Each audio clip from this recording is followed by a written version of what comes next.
Ooh-wee. Ooh-wee, baby. Good day. What a week, man. Not even kidding. What a week. What a week. Super crazy. Super crazy. Exciting, though. Exciting. A week. What a week. What a week, huh? Yeah, man. Yeah, man. It's been crazy. It's going to be What's crazy. going on? We'll, Yeah. we'll talk about like all the crazy worldly stuff. We'll just encourage people to live life correctly, right? Oh, yeah. There's that too. It's I forgot all crazy, about dude. that. Yeah, it's man, it's nuts. But yeah, we're good. We're good. Batman will save the day. Fuck Batman. Batman.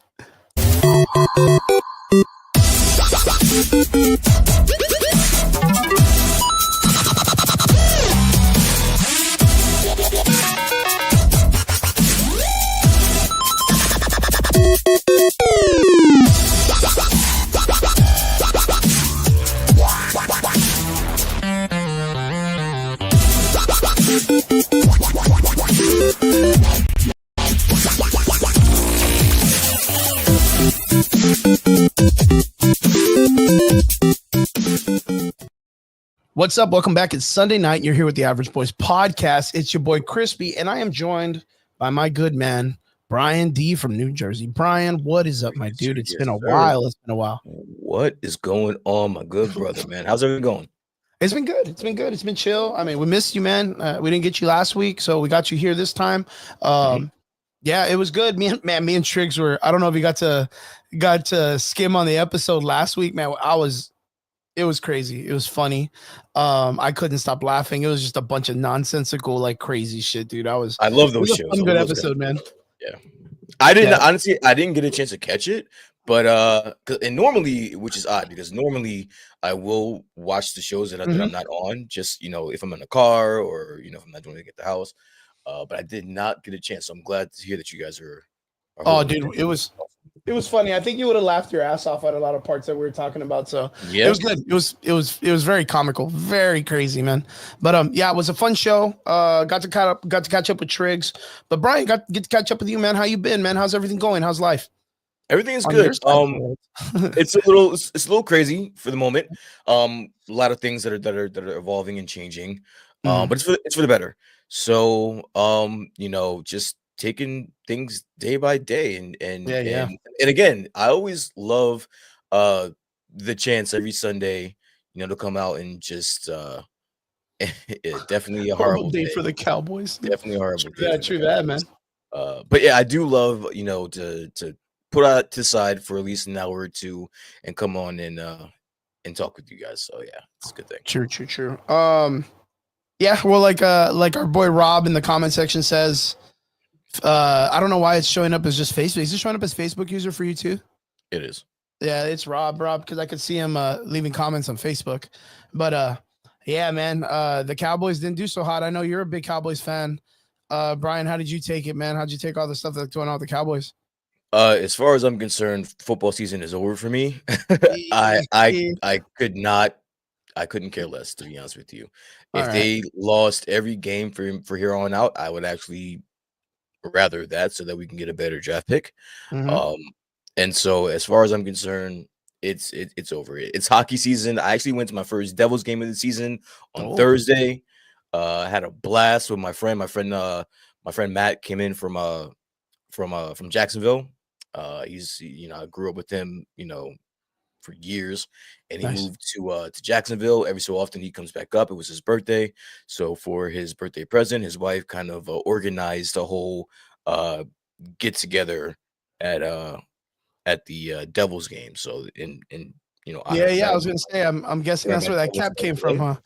And wear my Devils stuff. So yeah, so I got to see my first I got to attend my first Devils game of the year, so that was exciting. Had you ever been to a hockey game before? Like, is there plenty.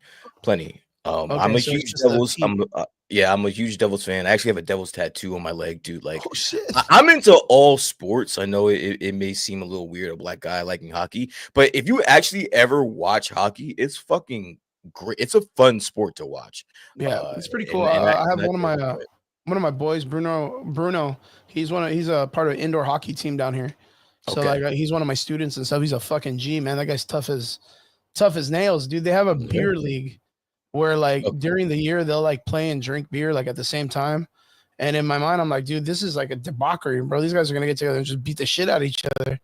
But he says it's real fun. It's real like sometimes there's a little bit of violence, but nothing too wild. The beer just makes it a lot more fun.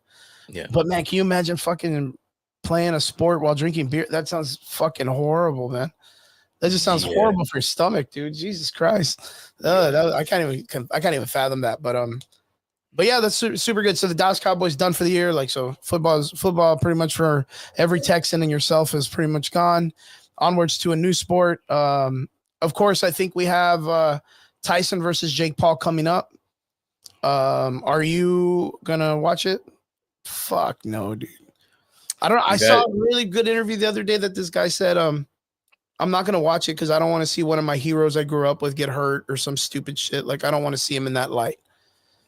How do you feel about that? This is what I've been saying this entire time. In our chats when you and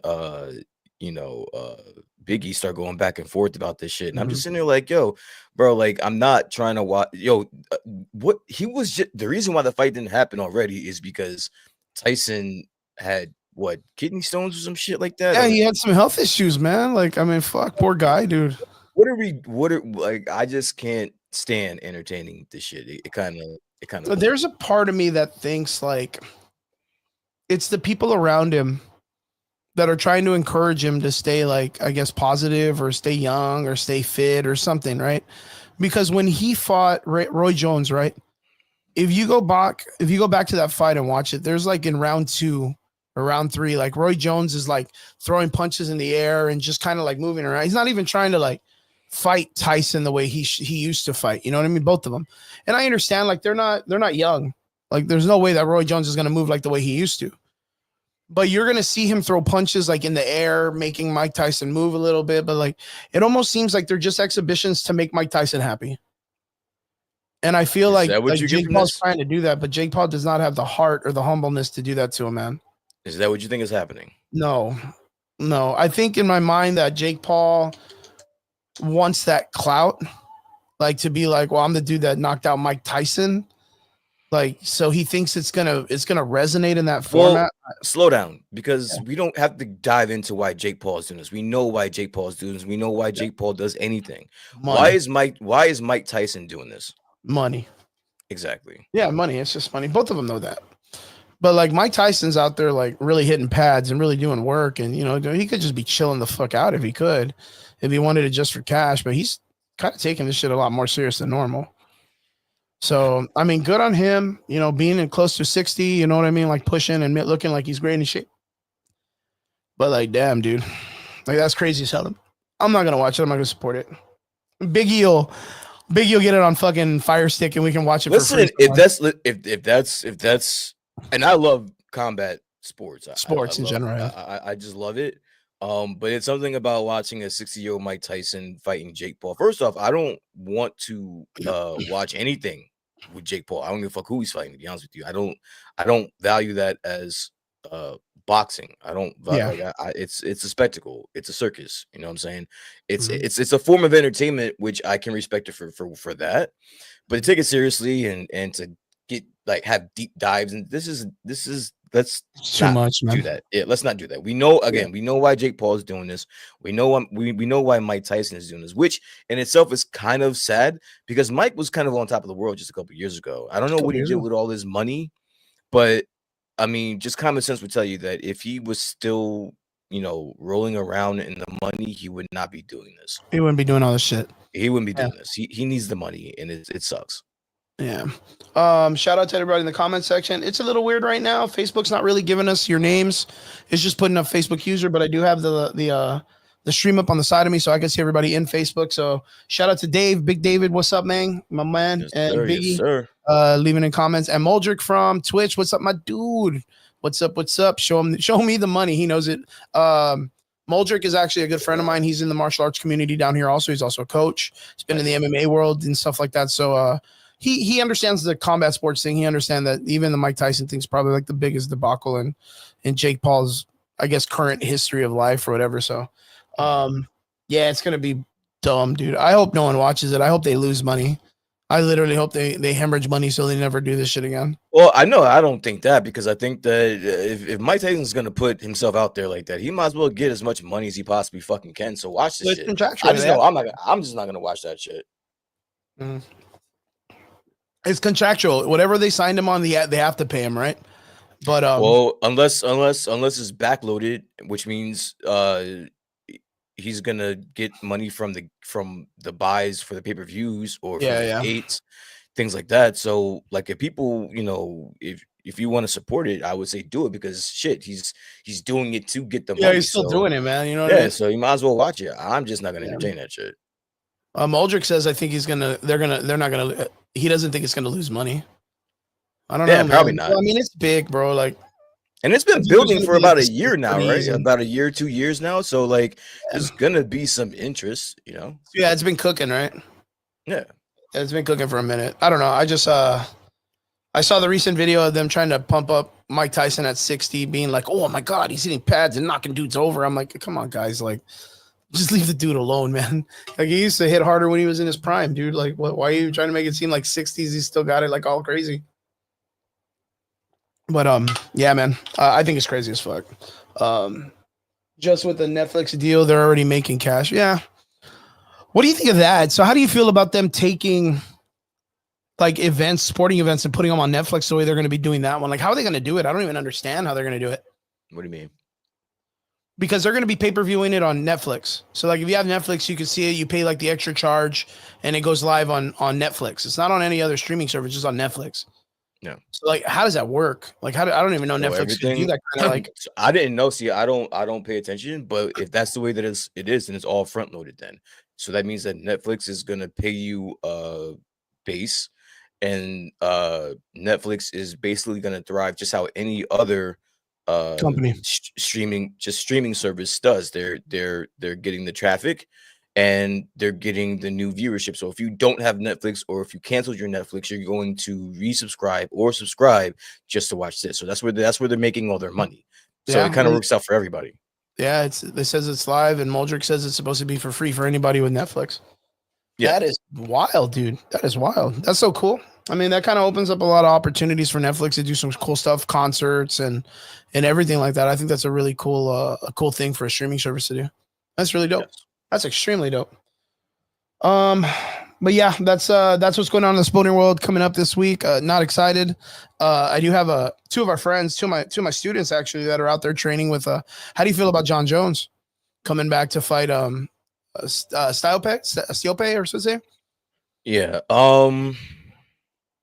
I don't know. My feelings for John Jones has changed over the years. I used to love that guy. But I don't know, dude. I don't know if I don't know if I'm gonna entertain that either. And I'm sorry to be a Debbie Downer on all the fucking sporting events and shit like that. It doesn't help with their actions and livelihoods and things that we do. It's a bunch of fucking circus shit that's going on, bro. Yeah, it's a little wild, but real cool. I got two of my students out there, Gilbert and Elias Urbina. They're out there. They were part of the second camp, and they got to meet a bunch of other fighters and all that stuff. It was really, really cool to be able to chat with him and talk to him about his like opportunity up there. And he has a fight coming up. Elias, he'll be fighting in Peak, I think, PF something, PFL or P something. But yeah, he's fighting a guy named Reese Watkins, another animal out of AKA. So yeah, we've been just crossing notes and watching videos and analyzing and talking on stuff. He's been out in Albuquerque with Jackson Winks, and it's good stuff, man. Just really, really good stuff. So yeah, keep it on the up and up. How do you on secondary terms, but something that matters with everybody right now? How's your region taking with the current political thing with Trump and Kamala and all that stuff? How did it go over there in your area? Honestly, I've been in the house. I don't necessarily think anyone's really talking about it much face to face. If you want to go on Twitter, that's a different story. Now, you and I had a conversation off mic a couple days ago about all the things that have transpired. And I'm gonna say on here, not to get too political, that I said to you is like, I don't really overreact to a lot. I think what's done is done. I will say Sure. that. I think we're here now and just hope for the best, man. I mean, I don't know if this is the way I would have liked things to have turned out, but it's the way that everything happened. I'm not a sore loser. I'm not a sore winner or anything like that. Because and this is one thing that I will say is like when you go on Twitter and you see everyone like uh talking shit to each other. I'm like, what did you win? You didn't win shit. Yeah. Like you got the person that you wanted in, and we're hoping now. We're all hoping that he makes things Makes better. good. Yeah, he makes good on his word. I do think there's a lot that I dislike about his policies, but again, we're here and we just gotta make the best of it, and that's about it. Yeah, I mean, without getting too much into politics or anything like that, it's a big change, and there's it was the numbers were extremely crazy. I think what's cool is that this is a beautiful thing to see how the American people and the communities can come together and make a big decision. Now it's if we made the right decision, right? I think that's the easiest way to do it. And if people can keep a lot of like the emotional content out of their actions and stuff, I think it's going to be an easy transition from what that Kamala came out and said, like they're going to be an easy transition over. Um, Trump already came out and made videos on the things that he's going to be kind of like hitting the ground running with, which I mean, it doesn't sound too bad, but some of it sounds a little bit like egregiously extreme. But I mean, extreme in the sense that it should make things better, right? It should. It should. I was gonna ask you because, of course, like on the news and stuff, I've been seeing that like the New York area is pretty wild right now with like all the immigrants getting bussed out. Like they're getting bussed out to different areas and stuff. Is that like going like real wild over there? I don't know about them getting shipped anywhere. I know that there have been protests. I mean, if that was the case, then there wouldn't have been the big protests that happened either. What was it, today or yesterday? But Mm-hmm. I, But this you is haven't the really heard exact. anything on that. I mean, not to that specifically, but in regards to the immigrants and the temperature over here, they had a big demonstration in New York today. Uh, not very pleased about what happened. So Of course. I don't know.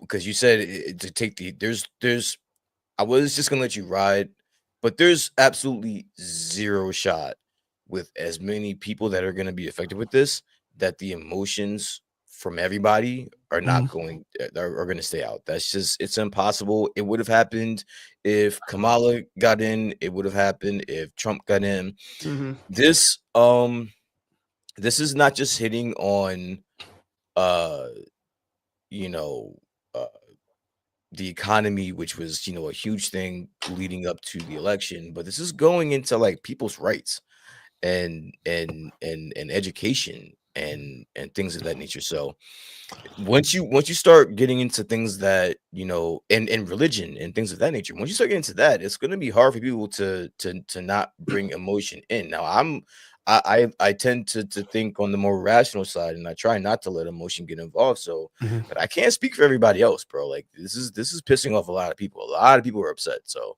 Yeah. again, we'll just have to see how this plays out. Yeah, I mean, because that's really all we can do. I mean, it's going to go into motion anyways, right? So it's just going to be how the mass reacts to things changing and stuff. I hope it's for the good, man. That's all we There's can. a That's all lot we of can. people that are just on the mind frame that, and again, I don't get too political and I don't speak for myself again, but there's people from the mind frame that are just saying, fuck that. It happened, it happened. We're not gonna take this shit lying down. So like again, like I could have my rationale on things, but I can't speak for anybody else. Yeah, yeah, yeah. We can't speak for anybody else in that nature. All we can do is hope that from here on out, people just know, like, I mean, the dude gets 4 years, and then you just vote him out, man. That's all it is. You just vote him out when it's done. I If you're not mean, happy, you're not happy, and that's how it goes. You know what I mean? maybe we don't know. What if he tries to change his constitution and then you can't vote him out and then he stays? Then what? I mean, the only way that would happen is if he takes some kind of like what is it called? Like a presidential action, or what is it called, where they just write their own things? What's But for him stopping to him? change the constitution, I think that has to deal with like voting laws, if I'm not mistaken. And I know And that there's a lot of people. let me ask you a question. When we're Yeah, talking about, and again, we don't gotta stay on this. You said it has to do with voting laws. yeah. When it comes to Donald Trump, personally, Mhm. do you think he gives a fuck about voting laws? Um, If he wants to do something, he's gonna fucking do it, yeah, but he didn't do or at it the least first try. time. It's because he didn't have this. There's there is a huge difference between his first time and in this time. Like I mean, you're there's talking about like with the Republicans in charge of the House and all that other stuff, right? Like the Senate and all the seats and all no, that stuff. but I mean, like this guy was he was found guilty on 32 felony counts, bro. Yeah. He's pissed. He's had people kick his back in every chance they got. He's I don't know, man. He's pissed. A lot of people were pissed, and I think he's at the top of the list. I think he's very upset about a lot of things, and we are going to see just how pissed off he is. That's what we're going to be waiting for to see exactly how pissed off he is. Do you think there was any like injustices done to him while he was in office that you felt that were kind of unfair at all? No, Like at all? Like you don't think no, even with the faking of the Russian documents that Hillary Clinton brought up and all that other stuff? Like the laptop from Hunter Biden that they did not where like they quelmed it and didn't put it online during the election the first time, which they think would have changed their electional decision making. Any of that stuff, like none of that stuff to you no. feels like they didn't like egregiously. Even the idea of like what, like you even have like Charlemagne and all these guys coming out that are talking about like, man, these guys lied to us. Like All the right, news listen. company. I'm going to stop you right there. I'm Yeah. not going to have sympathy for a person that I personally hold responsible for January 6th. Absolutely not. Okay. For the the January 6th situation. Yeah. Oh, yeah, that. Yeah. Oh, Mhm. that. Yeah, that. No, I can't. No, fuck them. Okay. I mean, yeah, well, I mean, that's going to be based on the opinion that you have for him. So I'm not going to try to sway that or anything like that. Yeah. But other than that, like in that situation, because that one's still like one of the talking points, like anything else, I'm talking about even in minor situations, you don't feel like there was ever anything that these people like kind of like used or like I said as an injustice and lied about or something that they tried to make him and they ran with it like in front of everybody, even though they knew it was lying or that it was cheating or that it was that, and they still did it anyways because they used it for political gain. I mean, what political gain did anybody get? The only things that were found out to be inaccurate, like through a court, is Mm-hmm. things that he's done. Yeah, Those yeah. are only things that have been found to be true. He's been impeached twice. He's got multiple felony counts. And again, the most egregious thing of all of that shit is January 6th. I don't know how he's even able. He almost got his fucking vice president killed. Like I don't know how the fuck he is even able to run. That's mind-boggling. Well, in that situation, I mean, that's a good point because legally he shouldn't be able to run, right? Like, because There's that's the way we've been taught all our lives that when someone's a felon, a felon, they cannot run, right? or 100%, vote, right? or Yeah, do they other can't things. do any of that stuff, right? Yeah. And he's openly doing it, which means there has to be variables missing that they're not telling the public that he's not being held accountable for those things. Well, it's because if if he didn't get elected, he was going to jail. I full heartedly think that if he was not going to, uh, Felons can't vote, but they can run for office. Okay, I didn't even know that. uh, well, that doesn't make any sense. If you can't vote, how can you run for office? That doesn't make any sense. But anyway, I really do think that the lady that he just had a back and forth with, or no, his attorney had a back and forth with that's trying to put him in jail. I really think she was going to spend every resource she had available to put him in jail, and I think she'd probably got it done, unless he became president, and that's what happened. So But so you don't think they could have put him in jail prior before that? That they had to wait till after the election or something, or what? no, he put it off. He somehow I remember reading somewhere where he put it off until it was going to happen after the election, which was meticulously done. That's weird. Yeah. That's weird. He was able to fight it to where it wouldn't get resolved until after the election, which would have already made him president, which he could have just nullified that shit because you can't put a president in jail.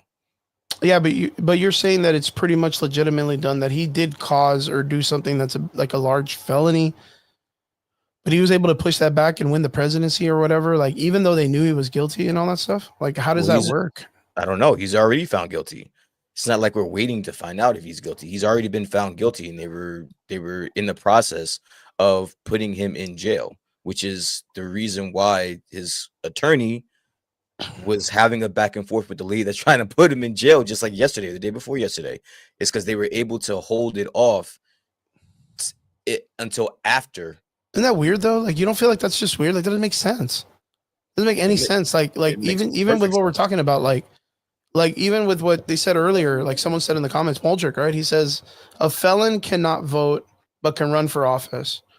You're saying he's found guilty and was going to go to jail, but you were saying he was like, wait, but time out. I got to be president first.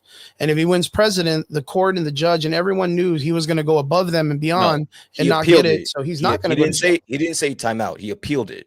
And then the appeal was not going to be heard until after the election. But he's still guilty. Like, he's still guilty 100%, right? But if you're appealing it, it's like if you're appealing it, then it's got to be a time for it to be heard and for it to go through, which is going to be weird to me, man. After, look it up. Yeah, this is, I'm not just making this up. Like, no, I don't think you're making anything up. I'm just trying to understand it, because it should be simple. Like, it should just be simple, because it's just protocol. It's called appeal. So he appealed it. And it wasn't going to be resolved until after the presidency. So being that if he became president, he was going to be able just to wipe it out, which was done meticulously. If he lost, then they would have had all the time in the world to put his ass in jail. So that's how that worked out. And we talked about this where I told you, like, apparently, like, they threw out all the guilty charge. The guy wanted his job more than he wanted, the justice, right? They didn't throw anything out. What are you talking about?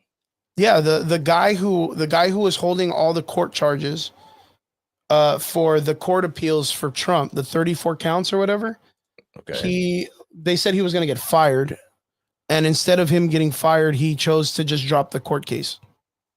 Well, yeah, the appeals, because he's the fucking president. You can't do nothing with him. He's got full immunity. Like, you can't do anything with him. So what's the point of you pursuing this if he's the president? Like, that was the whole point of him having it appealed until after the election, is so that he's protected. But what in his previous term, didn't he have to go to court also? He got impeached. You can be impeached.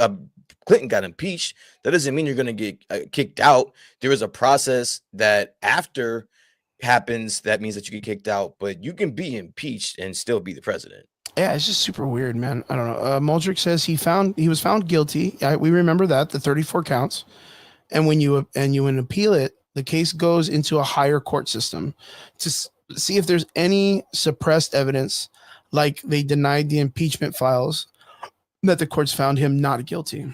And while they're in the process of doing that, a big thing called the election happened. Exactly. Yeah, the presidency happened. Exactly. And so then president. So he doesn't have to. He doesn't have to answer for those 34 cases anymore. It's over. No. What were the 34 charges then? You want me to run down 32 counts of fucking felonies? Yeah, what were they, or what was it, or what? It was mostly about using campaign funds for whores. I'm sorry, can I say that on here? Yeah, you can say that. He basically was using campaign money to hush up a bunch of women that that had some allegations against him. And you can't do that. You can't use campaign funds to you can't do that shit as hush money. Yeah. And they found out to be true, and along with all the other counts that were there, but that was the big one. Mm-hmm. Well, dang, that's crazy as hell.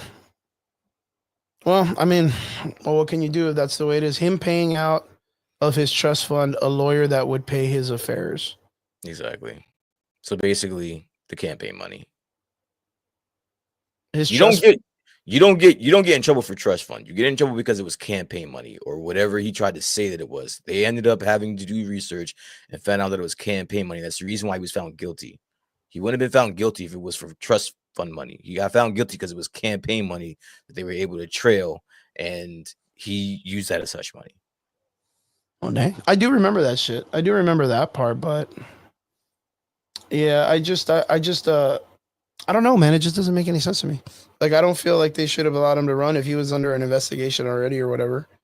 And then he was impeached, which doesn't allow him to run a second term, right?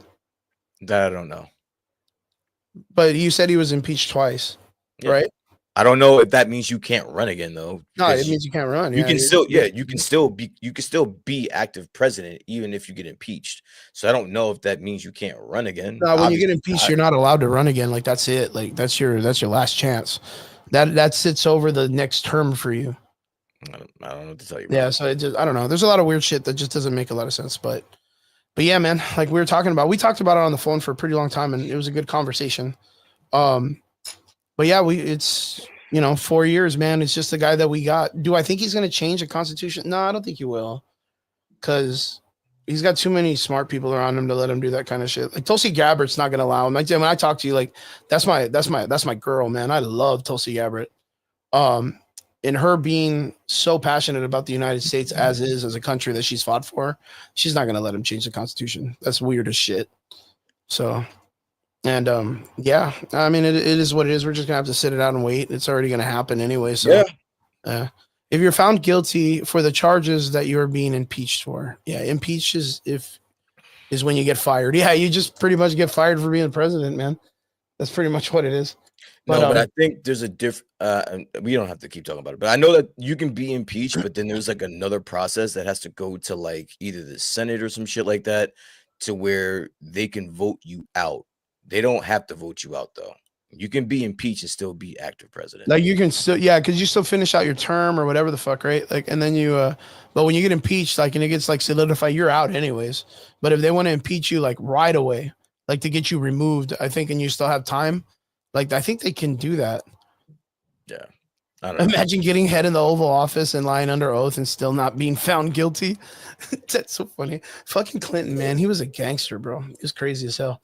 But yeah, I just wanted to ask to see how it was going in your area. If it got crazy down here, it's chill. People just went from day 1 to day 2. Like nobody really cared. There was a couple of people, of course, that were upset. People that were fans of him or not fans of him. People. I think it's just like that everywhere. But we're just like a small populated area, so it doesn't come out as much. But I figure that they would have some type of protest or some type of like action. I just want people to be nice to each other for once. So it'd be cool if they were just nice. So there was speeches from both parties. Kamala came out, made a really nice speech, talked about helping the transition and making it peaceful and doing all this good stuff. I thought that was a good thing for her to come out and do. I thought it was a great speech too, like probably one of her best ones. So I thought it was real shit that she didn't talk to the people like the day of. I thought that was real fucked up. But yeah, and then I saw like right away like Trump came out and already made like a bunch of like, I'm gonna do this, I'm gonna do that. So I was like, oh man, like give people a day or something, dude. Like like you don't have to jump in and already make some crazy ass videos. But I mean, it's Trump, man. Nothing about he's him, just like, nothing about him makes me think he's giving anybody a chance to breathe, bro. I think the fucking craziest thing was when you told me the Alex Jones thing, and I was like, bro, this is gonna be a big circus, dude. It's gonna be a big show. Every day is gonna be so fun. Every day is gonna be like that, and that's what I'm saying. Like it's things like that I just, it's the sideshow. It's the sideshow aspect of it that I'm not a big fan of. And Elon, I think him, Bezos, and somebody else, all like the richest guys. Yeah, no, not Cuban. All the richest guys in the world. They like their billions jumped up by like 5 or 6, 7 billion overnight. And I'm just like, oh god damn it! Like it's starting already, bro. What happened? Say that again. Just look it up. Again, we don't have to go on this language. Just look how much Elon Musk made or something. Made overnight after the presidency. That's it. Well, what was it like? Were they gambling on who's going to win or what? I don't think he was gambling. I saw that a lot. I saw a lot of people dropping money on fucking bets and shit on who's going to win the election. I saw that shit. That was crazy, dude. That was crazy as hell. Yeah.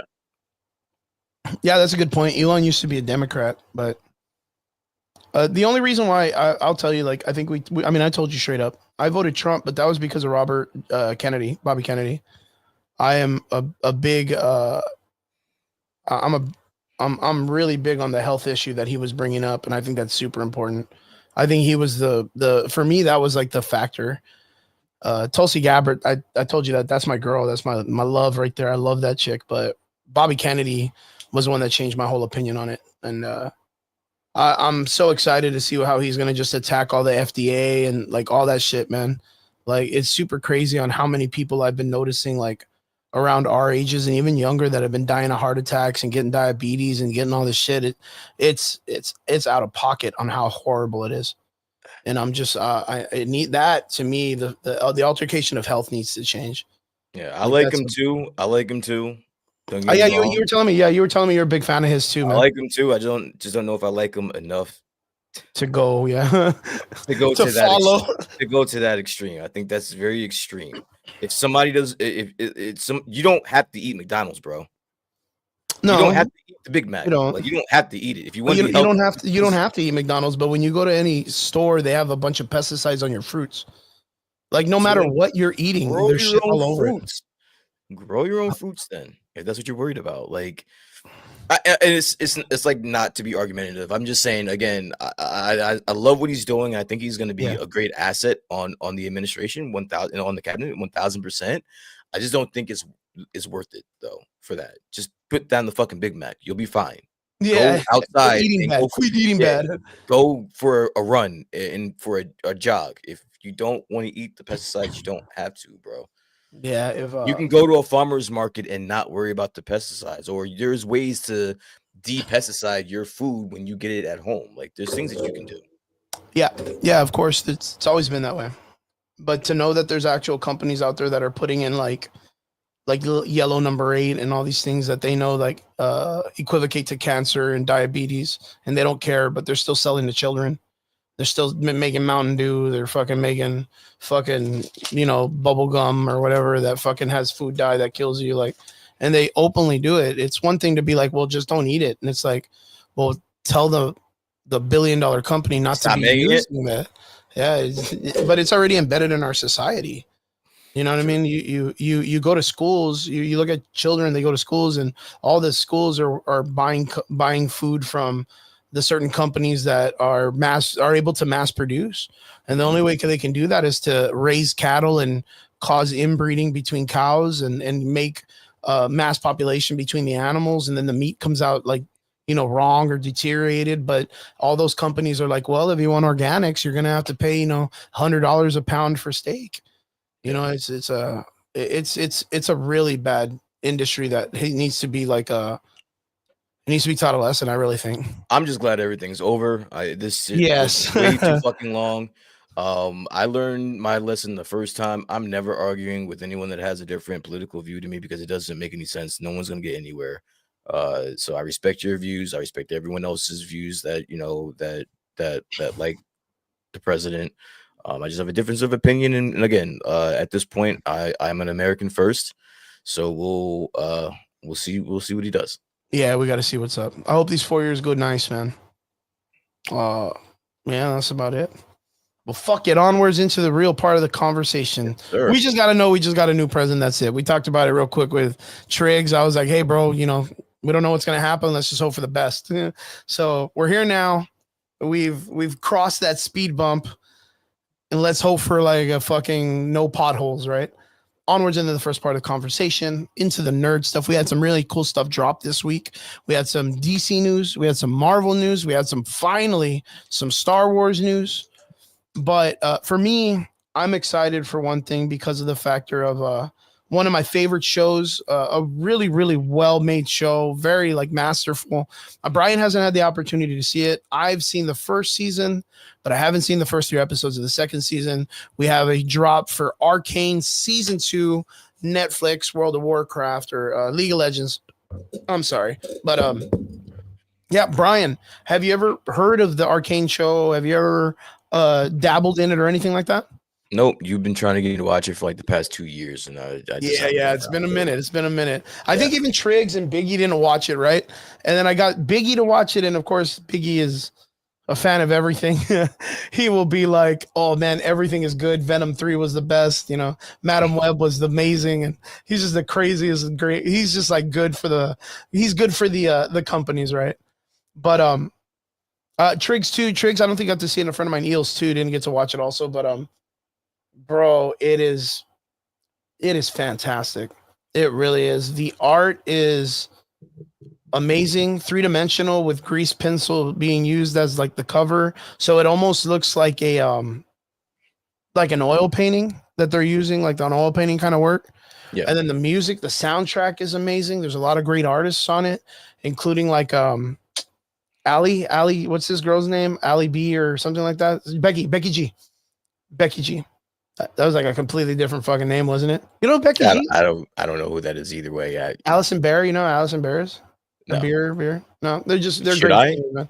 I mean, if you're into like, I guess like that pop, like I guess like I wouldn't say it's not like a hip hop thing either, but they're like the Latina kind of like street music. And I think it's like one of those things like people just kind of pop that shit off on like when they're driving in their cars or whatever. So I kind of feel like it's kind of popular shit on the radio too, right? But yeah. The reason why I know Becky G is because she did a song a while back for the same company, but she did it based on when they did like a K-pop variation of some characters.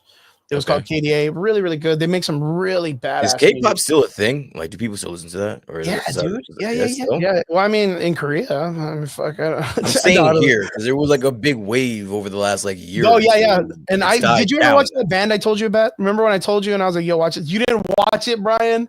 Bro, man, you missed out. Listen. I know. I love everyone's, and this is what I love about you and Triggs. You guys all have different, interests and all that stuff. I'm not in the K-pop, bro. I'm never gonna be in the K-pop. I think I visually it's a little bit much for me. Yeah. That's very much like the old school like not K-pop bands, but like boy bands and girl bands and shit. Yeah. And they're egregiously out. There's like a Slipknot version, like 19 people in the band, like everyone gets a pop off. It's just a little I get you. I 100% understand this. But slowly the K-pop genre has been picking up a lot on the American style or the westernized hip hop. And a lot of them are kind of, doing pretty good. We just had a crossover with a Blackpink member named Rose. And she's the one that did that song with Bruno Mars recently. I don't know, Appa is APT or whatever. It just popped off like maybe 2 weeks ago. I know. I think I've heard of what is it, Blackpink? I've heard Blackpink. Yeah, I've heard they're of them, good too, man. They're if you ask me what they look like, if you ask me if you would be like, nope. If one of the members were walking down the street and walked right past me, I would have no idea. You would not recognize them. Not at all. No, it's understandable. I mean, of course, it's like I don't know. It's a genre, man. You know what I mean? Like it's a genre. It's just like anything else. Like if I'm like me, I like heavy metal music, and if like a member of Slipknot was walking through, I'd recognize him. You probably wouldn't even give a shit about him. You know what I mean? You look at him and be like, who the fuck is this guy? He looks weird as shit. So yeah. Brian, you still there? I think you might have froze a little bit. There you are. You got a little hiccup. But yeah, K-pop's the same way. There's a million fucking characters in it, and yeah. But they use a lot of the hip hop and K-pop artists to come in and work for League of Legends and make music for them, which is like, when you make music for video games, it's usually like orchestra, or like you'll get like a band to make like a little jingle and stuff. But to be able to bring in like actual artists to make really, really high quality music as characters like that, I think that's super dope. I think that's super, super amazing. What's up, Ham? Good to see you, my man. Robert and Omar, good. I see Omar in the chat. He says, ask me anything about League. He knows what's up. League's got a huge following too, bro. As a video game, League of Legends got a huge thing. So right now, I think like 8 days ago, they finally got Worlds has started, which is like the big League of Legends tournament. And they have like the esports. And yeah, I mean, you're pretty familiar with that stuff, being a gamer. So, but these guys are like, they're packing out stadiums, bro. They're packing out stadiums doing this whole esports competition. And it's been going on for a long minute. This year they have Linkin Park as the main band that's kind of like doing the main theme of the song. So they have the new artist, the girl singer that's now the singer of Linkin Park. And last year they had Imagine Dragons. And like, it's always like a different band that supports League of Legends, that they're really big fans of it too. So, and like I said, Arcane came off and ended up being like one of the top animated series like ever made. and it's on Netflix, and it's a really good story. The animation, like I said, is amazing. The cinematography of the characters is good. The music is fucking fantastic. But even better is season 2 just dropped.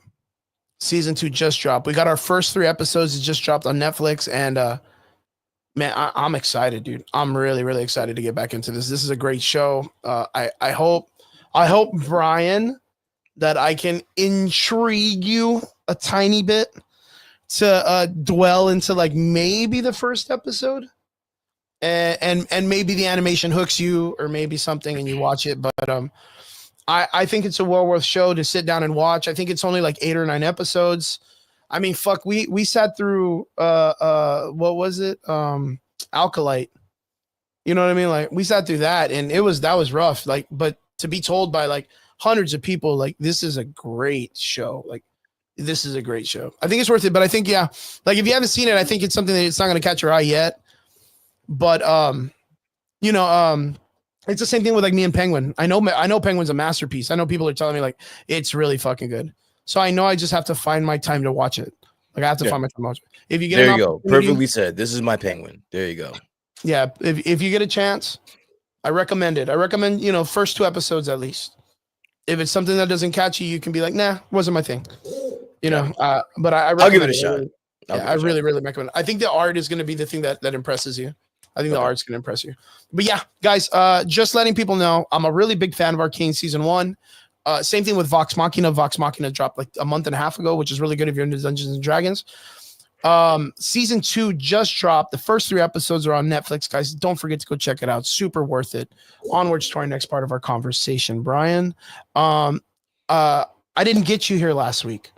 Okay. You were dealing with some stuff, and you had some things, work and life and stuff that you were dealing with, and you weren't able to come on, but I got you here now. Triggs is starting his new job. He'll be in and out as, you know, weeks come by, but I got you here now. I'm really excited because I know that you were really caught up and you were really enjoying Agatha All Along on Marvel. Okay. Yes. And you were telling me, man, Chris, you should watch it. It's really good. I was telling you, like, at first, I'm not going to lie. I'm not going to cheat it. I'm kind of like more of a religious guy. And I didn't like the fact that they were using like real witchcraft stuff. So I was kind of like, I wasn't really adamant about it, but I sat down and I watched it all the way to the season finale. I got to talk about it last week, but I want to hear how you took the season finale and all that stuff, man. How did you feel about it? Before I answer that, with everything that everyone has said, it still hasn't. You still aren't planning on watching it. Who, me? I saw it. I saw all of it. Oh, you finished it? Yeah, I finished all of it. Okay, good. Good. I really like that show. And again, I don't know whether it's because I wasn't expecting much or whether it was just really good. I don't know which one it is yet, but I do know the acting was really good. The story was good. The finale, I think episode 8 was good, which, you know, it could have just ended right there for me. I really didn't need episode 9 as much. Yeah, I think that was, I mean, it helped, you know, but the you know, that was just kind of like getting from episode 8 into, all right, this is where our next adventure is going to be, when I think they could have probably just fit that in at the end of episode 8. Like, if you really think about it, if you just would have added an additional 5-10 minutes to episode 8, you could have probably stuck all that shit in there. I didn't need a whole nother episode, because I didn't get I mean, you got a little bit of the backstory, you know, about her son, but there's still so many questions that you don't know. Like, if you were gonna use that episode, I think I would have went even further back as to how she met Rio, what happened with her family, like her mom and all the witches in her coven. I would have liked to have seen that, and then leading into, you know, the pregnancy. Like, how the hell did she get pregnant? Who did she get pregnant by? Who did she have the child with? Yeah, right? like who? Like what? Nicholas Like Scratch. exactly. So it's like, I get it. and I did enjoy episode 9. I just didn't necessarily need it. But all together though, the show was really good. I thoroughly enjoyed it. What were your best parts and what were your worst parts? Like pros and cons, I guess.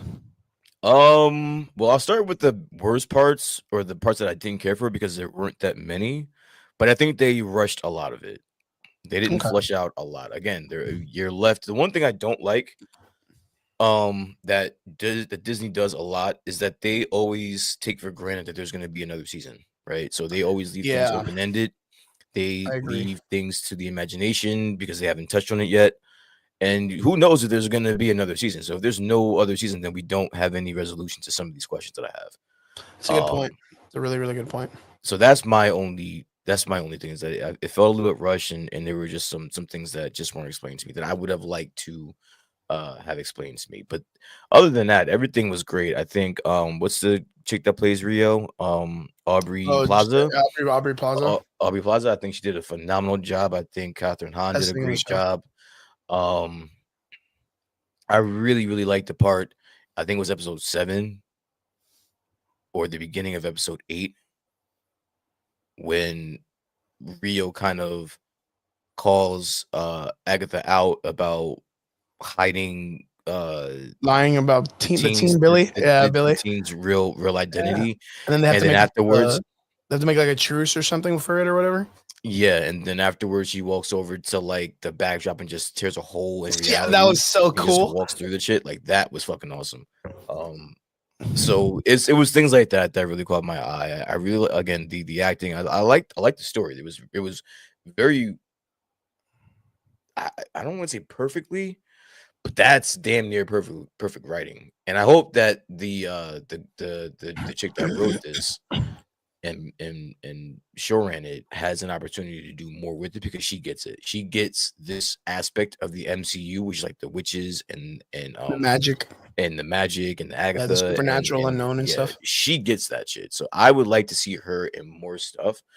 I think she was in charge. I think she was one of the people that was in WandaVision too, right? Like they brought in someone. She was a producer. Yeah. And like, and this one is like totally her. Like this is all her. But so, you can still feel how that connection to WandaVision is still there. It's almost like done like in the same format. Like that's why like I gravitated it more towards the later episodes where I was like, oh, it's just like WandaVision. Like it really does feel like it's its own entity. Like it is the MCU overall, but this is how they're handling the storytelling for the magic and the supernatural and all this stuff. Like it does have its own world building, which was actually really, really nice. For me, I was talking about it last week with Trigger, right? Agatha, the girl that plays Agatha, she did a really good job. Like she really sold this character to me. Of course, I know this character from the comic books. I know what she does. And I know they changed her into this whole like sexified version of herself in the comics now. She's not this old hag lady that's like a witch, like because that's what we as children growing up knew witches to be. Overall, she was super charming, man. She was super charming. Like you wanted to think she was evil, but then she kept doing the right things. So like she had like a heart of gold or something. But like the way that they wrote her character, like it made it seem like she was just like, again, Marvel does this a lot with a lot of like the bad people that they want to keep around. Like they have to make them relatable and they have to make them where they're charming and they have to make them where you like them. And you're like, oh, I get it. Like they did that with Thanos where you're like, oh, well, I mean, you're not wrong. Like he did wipe out half of the fucking universe, but I get it. Like what a great idea somewhat. You know what I mean? So, they did the same thing with Agatha. Like they made it to where like you were at first, like she was so fucking bitchy and evil and all that shit in the first WandaVision. And in this one, she started off almost in the same factor, but then she slowly changes back to like her like bitchiness, like the asshole version of herself. But then like towards the ending, you started seeing where like she cared about Billy because of the situation between her and her child. You know, the other witches, she kind of like, it was, you know what it reminded me of? It reminded me of Frieza in Dragon Ball Z in the power tournament. Okay. Or like in the very, very end, even though you know Frieza to be like coherently like a piece of shit evil person, like when push came to shove, he came to be the hero. Like he fought alongside the heroes to know what needed to be done, right? And it's I the same mean, thing. it Like, wasn't because it was out of the goodness of his heart. It's because he wanted to be alive again. So there was still that stipulation well, it's the there. same thing with It's the same thing with Agatha. She didn't do it because she wanted to be a hero.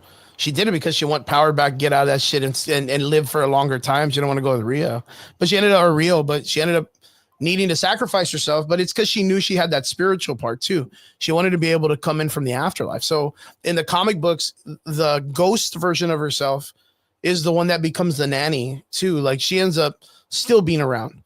So like that Easter egg at the end that you hear Agatha make a voice or whatever and tell Billy like, "Oh, did you miss me?" or whatever the fuck. Like it's because she's like a ghost. She's just a spirit with no legs, like the little wavy ghost legs or whatever. And that's the way she is in the comics, but she's still super powerful.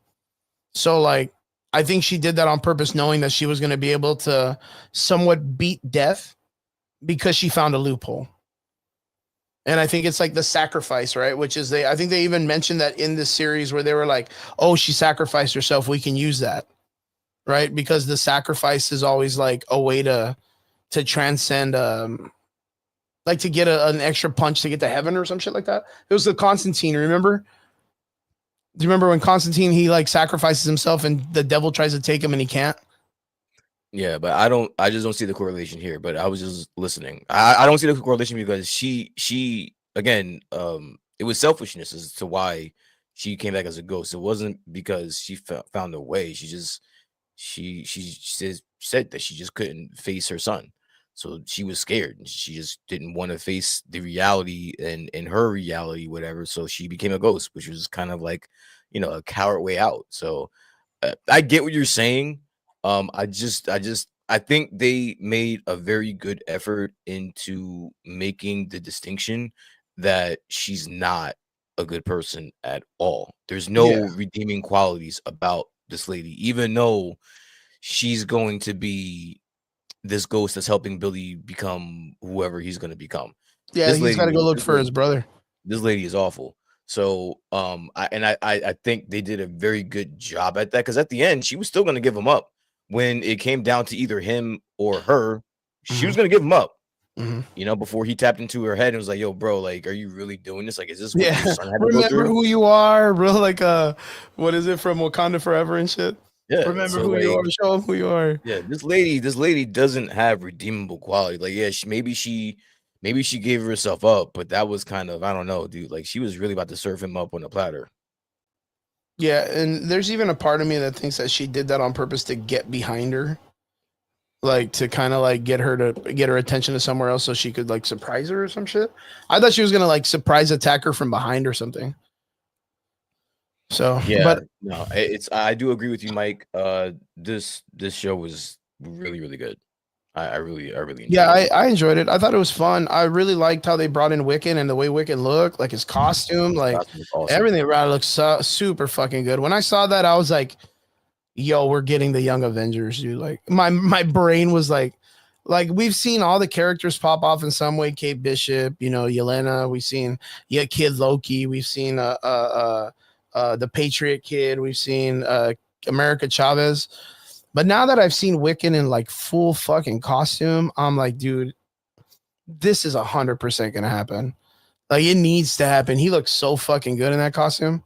Like everything about that looked fucking fantastic. How do you feel on how they changed the story of Wiccan to being like instead of him looking for his mother, he's looking for his brother. Like he's still in the concept of still looking for like his other half. Because of course, like in the comic books, he was like some dude's hands. Like you know what I mean? Like he was like a fucking dude's. You know what I mean? He was like a weird Yeah. magic shit. It's so silly. A bunch of comics. It makes sense because we don't have Tommy, so we need to find out where he is.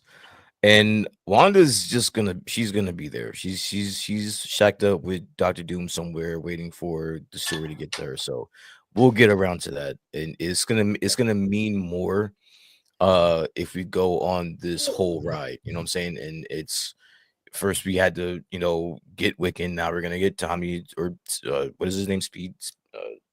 I don't Speedster. think Tommy's like that really big of a character in the Young Avengers to think about it. I think Which Quicksilver one? was a bigger character in the the Children's Crusade, which is the comic book that deals with the whole like the Young Avengers going to Iron Lad, going to Wanda being with Doctor Doom, and like if I'm not mistaken, it is the Children's Crusade comic books, which is the Young Avengers like kind of only really big arc. We are getting an Amadeus Cho soon. Michael Betancourt, welcome back. I see you in the comments, my man. Says we do have the scrolls on Earth, and we do have the Kree just naturally. So Hulkling should be coming in soon. So yeah, we got that, which is Empire. Empire's the other series, but I really don't think they're gonna push on that right now because they already have a bunch of shit going on. Yeah, a bunch of shit going on. Yeah, Mike says Tommy doesn't really come in until like the third volume of the Young Avengers around the Children's Crusade. Yeah, he's not that really big of a character or like a big push. I know that because they're still. Is that when they were dealing with like the House of M because of Wanda? I want to say they were, and that's why like a lot of them just don't like Quicksilver. Like in that storyline, I want to say that that's around that part, but I can't remember. But I just don't know how much time you have for any of this. Like we don't have much time. It's a lot, man. We don't have much time, and they've already said that this is it. Like once we get Secret Wars, that's it for the multiverse. So it's gonna be I mean it's gonna be mutants. So I do think that there could be an aspect where Wiccan and Tommy turn out to be mutants, and so that's how we get them moving forward. But all of what you're talking about and all that shit, we don't got time for that shit. So that's why we're gonna spend this time to get Wiccan. We're gonna get Tommy so that we can get introduced to them. Again, Wanda, we already know who Wanda is. We're gonna get to her. So I think it makes more sense to go this route. Okay. Yeah, I mean, I agree with you. There's really not a lot of time from what Marvel has told us in the sense of like where they want to be for like Doomsday and Secret Wars and all that stuff. I really don't see like a Young Avengers opportunity being available in that time frame. Like even with the factor of, I mean, we've heard it before where a second Thunderbolts film that they're going to introduce, another Thor film that they want to do that's serious. They're gonna the Fantastic Four film, Vision Quest, like yeah, like Mike said, like there's a lot of stuff that they're trying to like, you know what I mean, like so shoehorn in. 2025, Yeah, man. 2026, they're gonna just unload a lot of that shit. So I think all of that stuff that you're talking about, we're all gonna get that within like a 2-3 year period, Yeah. and then they're just gonna wrap it up. So then we just I mean, reach if you want to, I mean, you can put that in there, but I don't know what it's going to lead to. I think everything that you dump in now is going to lead directly into either Doomsday or Secret Wars, and then that's it. They're going to put a bow on it and call it a day. Because I really think that Kevin Feige wants to move away from the multiverse shit and just go straight into the mutants and be done. I think it's important he does, man, because it's already getting like because the thing is like, can you imagine? I was just watching something the other day and I was like, how are they gonna get people right now to understand what the Beyonders are when we're barely trying to understand what the incursions are? You know, how are they going to explain the Beyonders, Battle World, and Doom, and the multiverse, and the incursions, and all? How are they going to put that in one film? Dude, they're gonna figure out a way to make fucking Robert Downey Jr. Doomsday, Dr. Doom, bro. So like everything's up in the air. They're gonna think of it and put it down and call it a day. I don't. At this point, the fact that they're doing that, I think everything that you think you know and trying to wrap your head around their thought process, it's got to go out the window. They're gonna they're gonna make a hard left here, and they're gonna try to not have a black eye on what has already been built. That's what they're trying to do right now. They're trying to make sure that when they're done with this multiverse saga, it's not gonna leave a black eye on the whole. And then what's cool is like you had the opportunity to check out and research a little bit for D23 that just popped off, right? So you got like at least a smitten of the ideas on what they got coming out for Marvel and stuff like that. Did you get to catch anything on D23 that you were like, okay, I could see that's how it's in the works? So yeah, so a lot of what my thoughts on what I just said are based off of Kevin Feige and what he's had to say at the D23 Brazil event just happened a couple days ago. So along with all the other D23s, they came out with a lot of still shots, a lot of announcements. Some notable ones where the James Cameron came on screen and gave an Nice. update on the new Avatar movie that's coming out, which looks pretty fucking dope. Nice.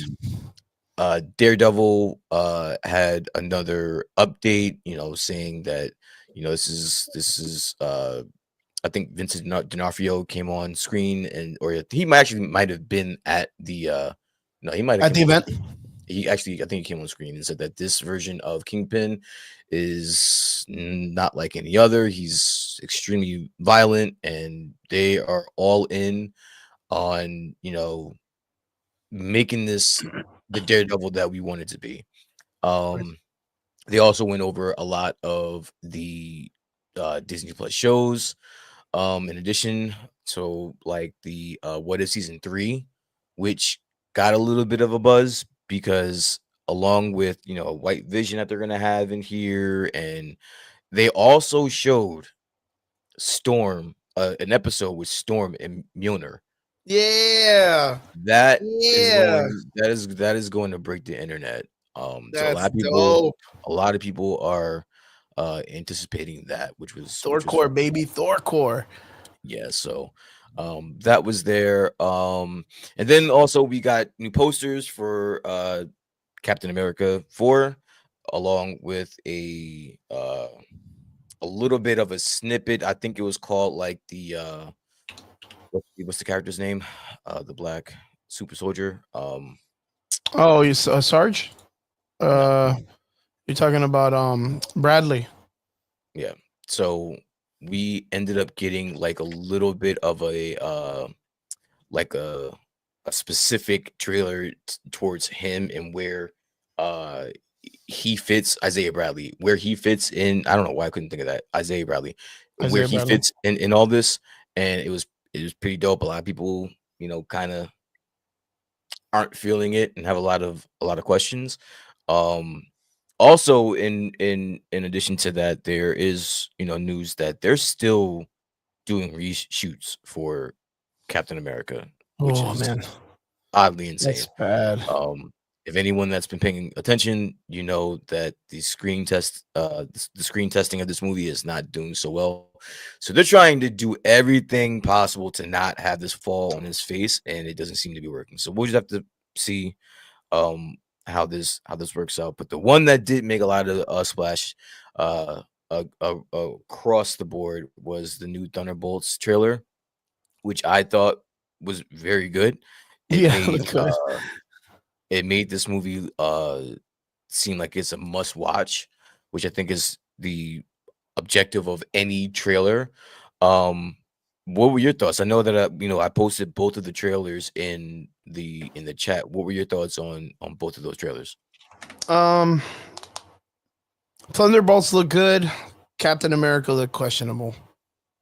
I I kind of feel like what's his name? I feel like there's a lot of parts in it, man, that don't make a lot of sense. We know that the what's his name? The not the thinker. The leader is supposed to be like the big baddie.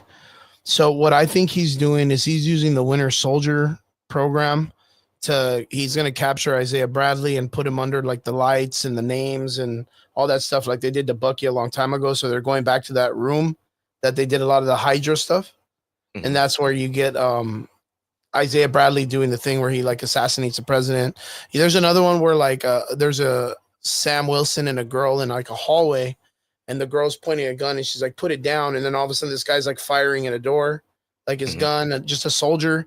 And I feel like he's another person that's being like mind controlled, which is very much like to the part where Captain America was assassinated in the comic books. There's a lot of like mind controlling situations. Sharon Rogers, all this stuff in the Death of Cap situation that happened a long time ago.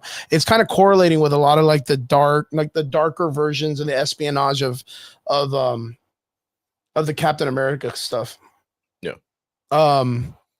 Sam Wilson fighting a Hulk doesn't make any fucking sense to me.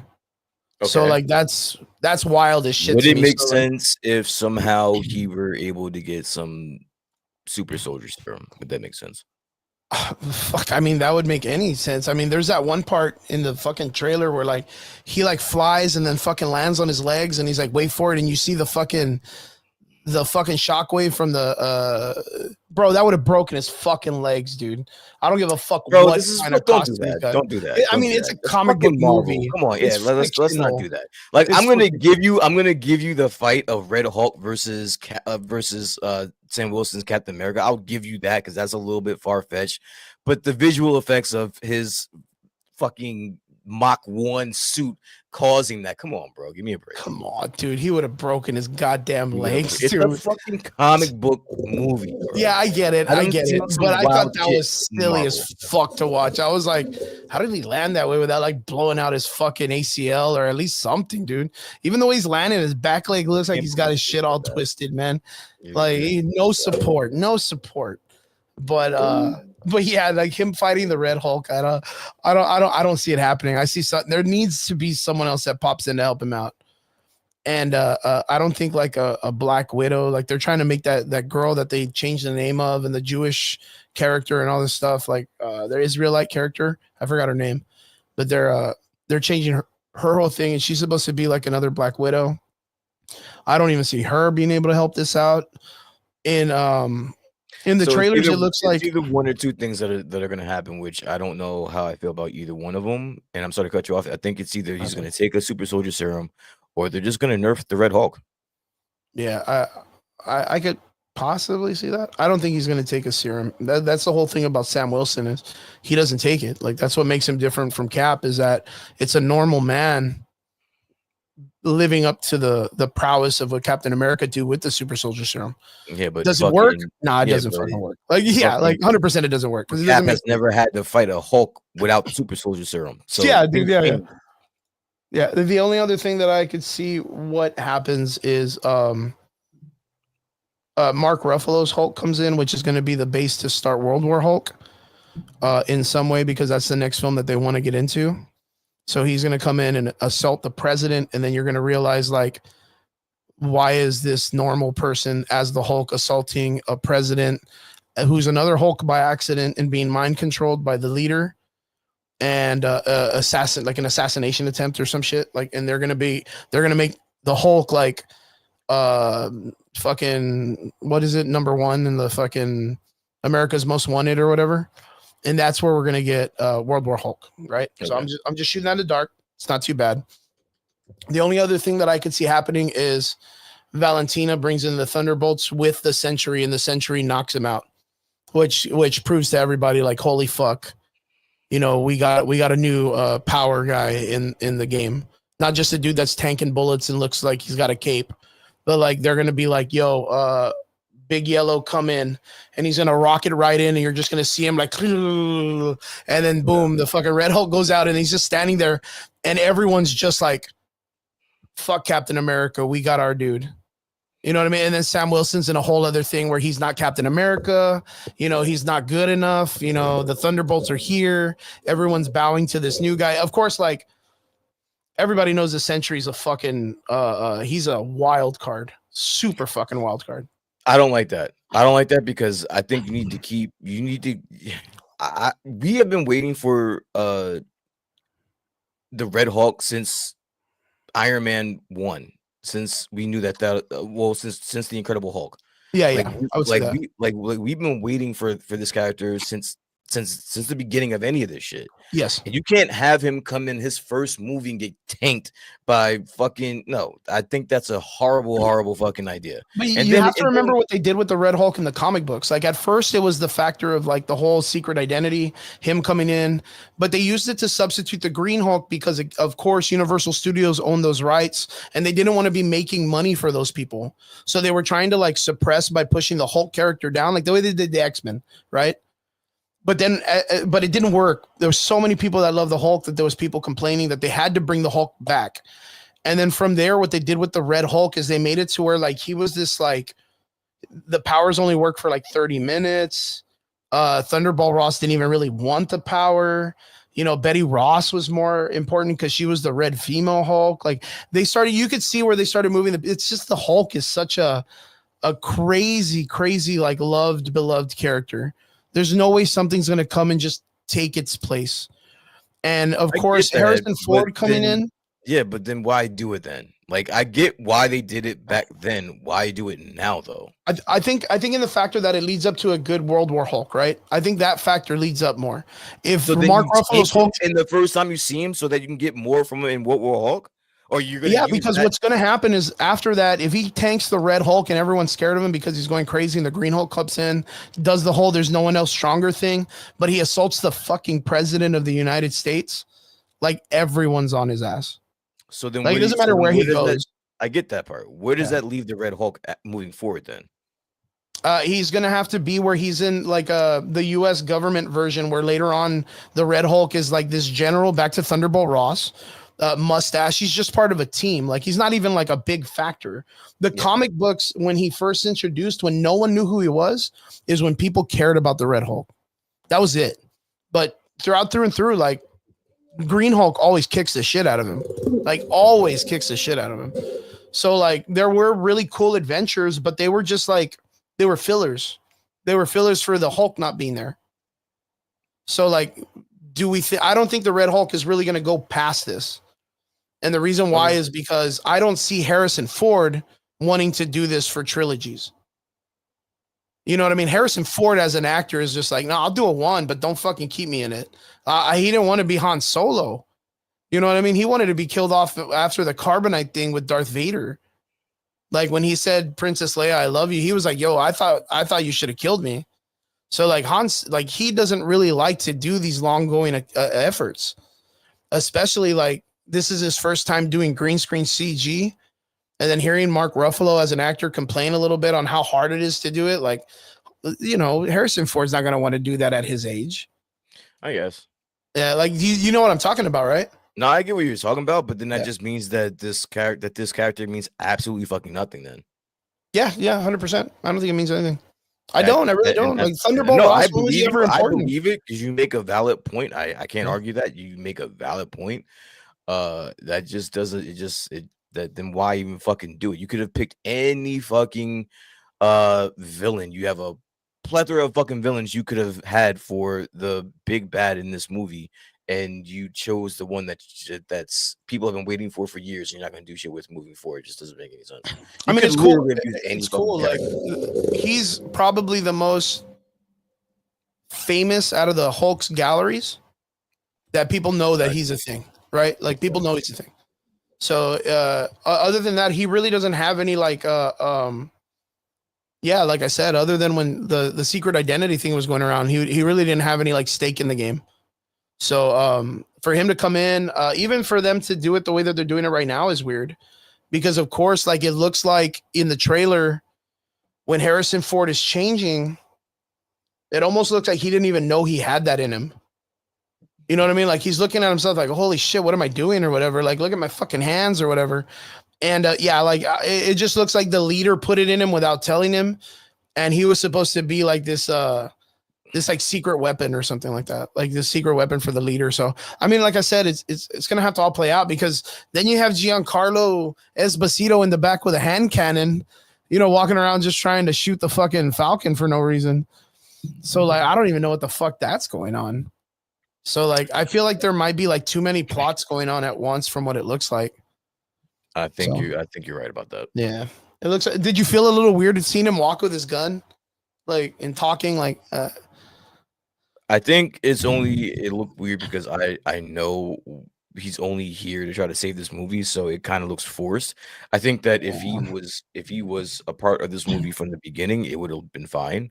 But it's only because my brain isn't allowing me to get myself out of that. Like, I know, like, this shot is just so it looks cool, so I can go. So they can sell tickets. So they can sell tickets. Like that. Yeah, that's a good point.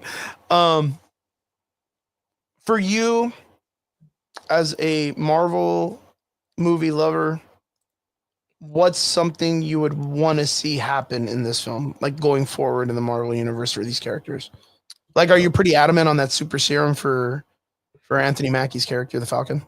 It would only make, I mean, to be honest with you, there would be no other realistic reason that he would be able to go toe to toe with the Red Hulk. There's just in like, any way, right? There's just like, again, like, if you wanted to nitpick at that, I'm all for it because that makes absolutely no sense. Yeah. He would, and there's been rumors that that's what's gonna happen, but Okay. I mean, I haven't heard anything solid or concrete or anything like that, but that would make sense. Like, there's no way he'd be able to go to toe with any iteration of any Hulk. With he's a He's human just a being. dude. Yeah, He's a a dude. dude in a Yeah, he suit. just trained in his yard, throwing the shield Yeah, around. You know what I mean? like, Just did a there's bunch of no punching way. bag stuff, some Yeah, push-ups and shit. there's no way that he would be able to withstand a fight with Red Hulk.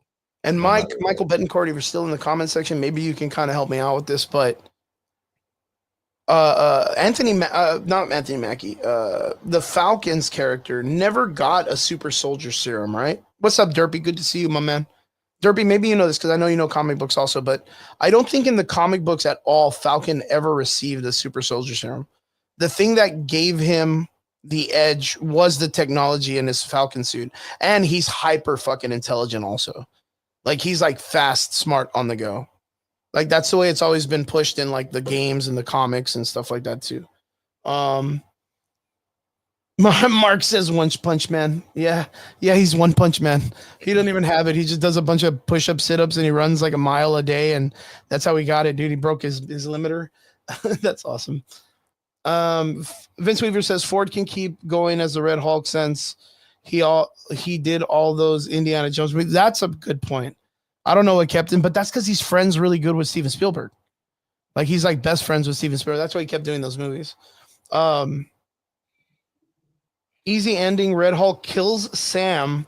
Re-gets it, so we get Bucky as the new Captain America. How does what? Oh, Sam. Oh, dude, that would suck, dude. That would suck. I wouldn't want to see like his first movie is his first real fucking film, dude. He gets and then he gets lot. fucking murked, bro. But he's gonna get punched by the fucking Red Hulk, so I could see that happening, right? Yeah, man. The only thing that I could see happening is he takes the fucking super soldier serum.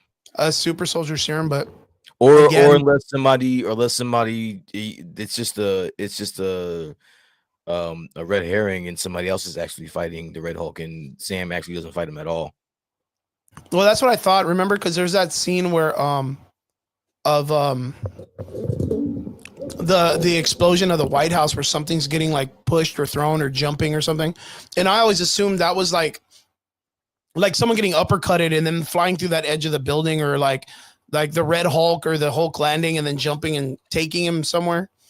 But like, yeah, I can't really think that would be like Anthony Mackie's character going through that much concrete. Like, that doesn't make any sense. He's fucking dead, dude, costume or not. But yeah, I hope they don't kill off Anthony Mackie in this movie in some stupid way.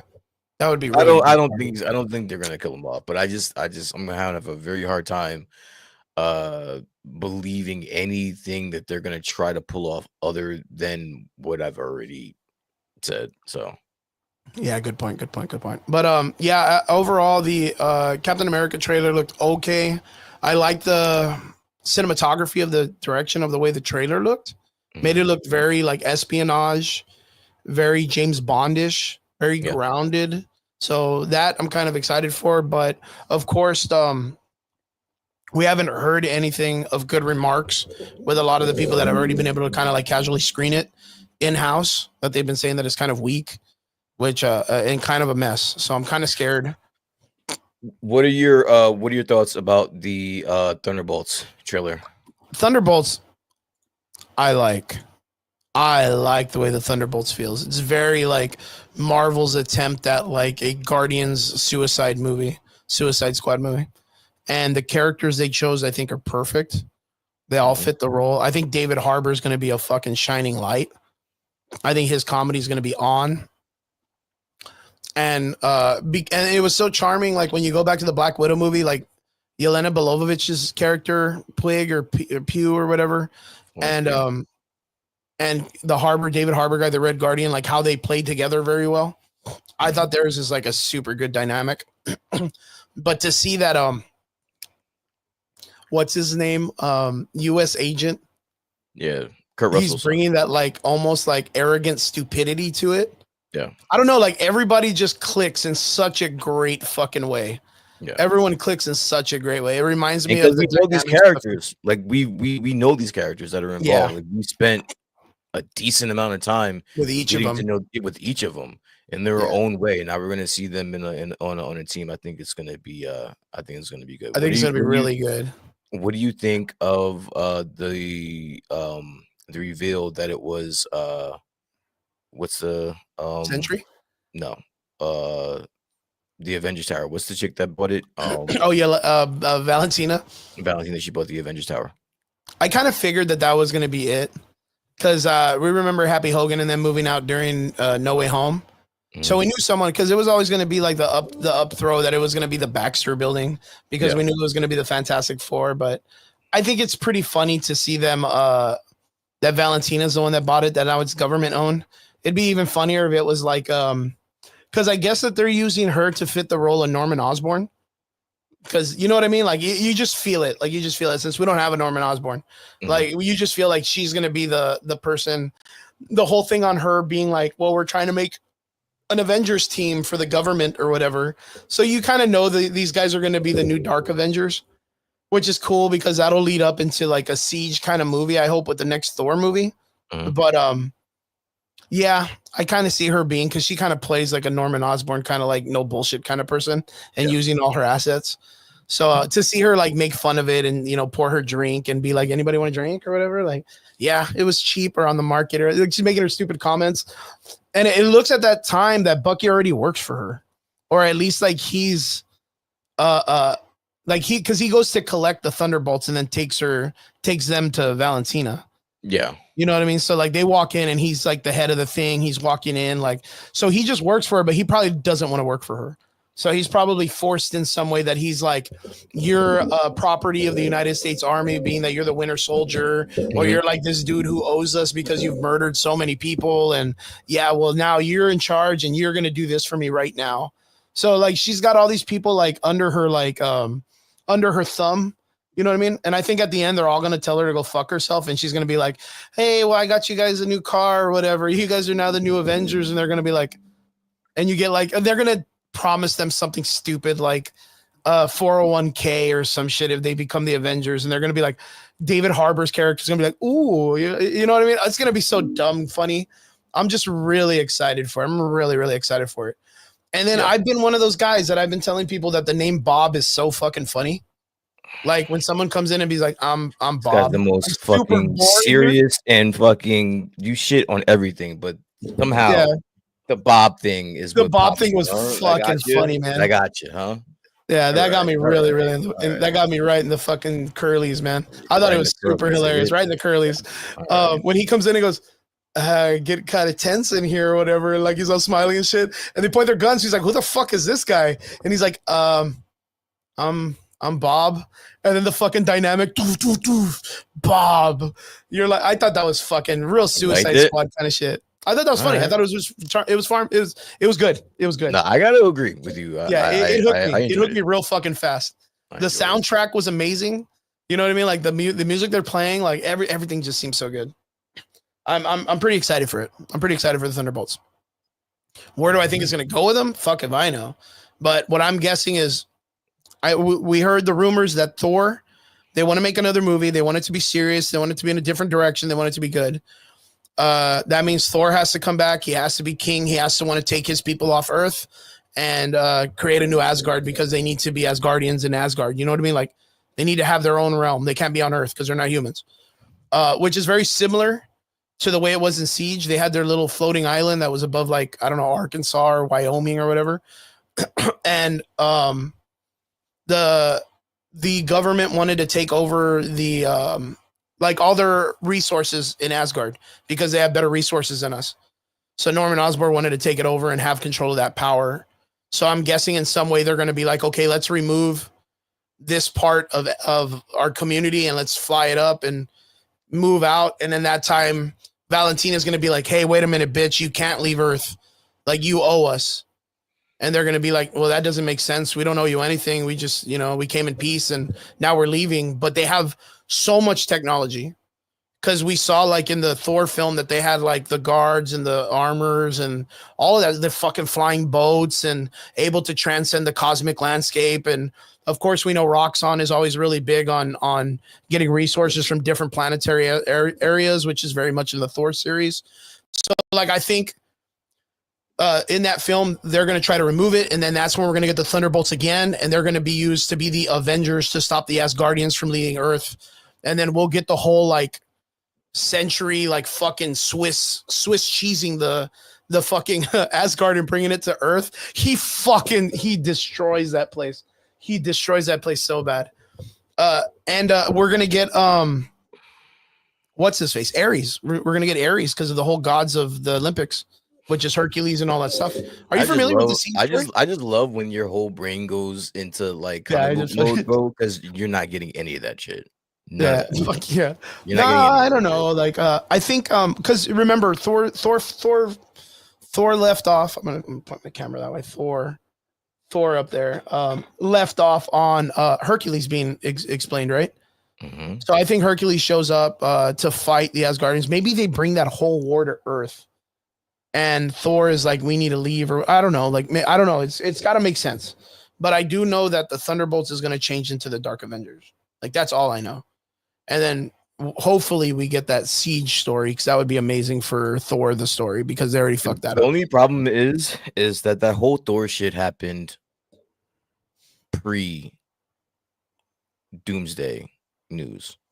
A lot has changed. You got to keep, a lot of you got to keep that in mind. Yeah. Whatever they did before was part of that whole bullshit. It was about everything that didn't make for like Kang and stuff.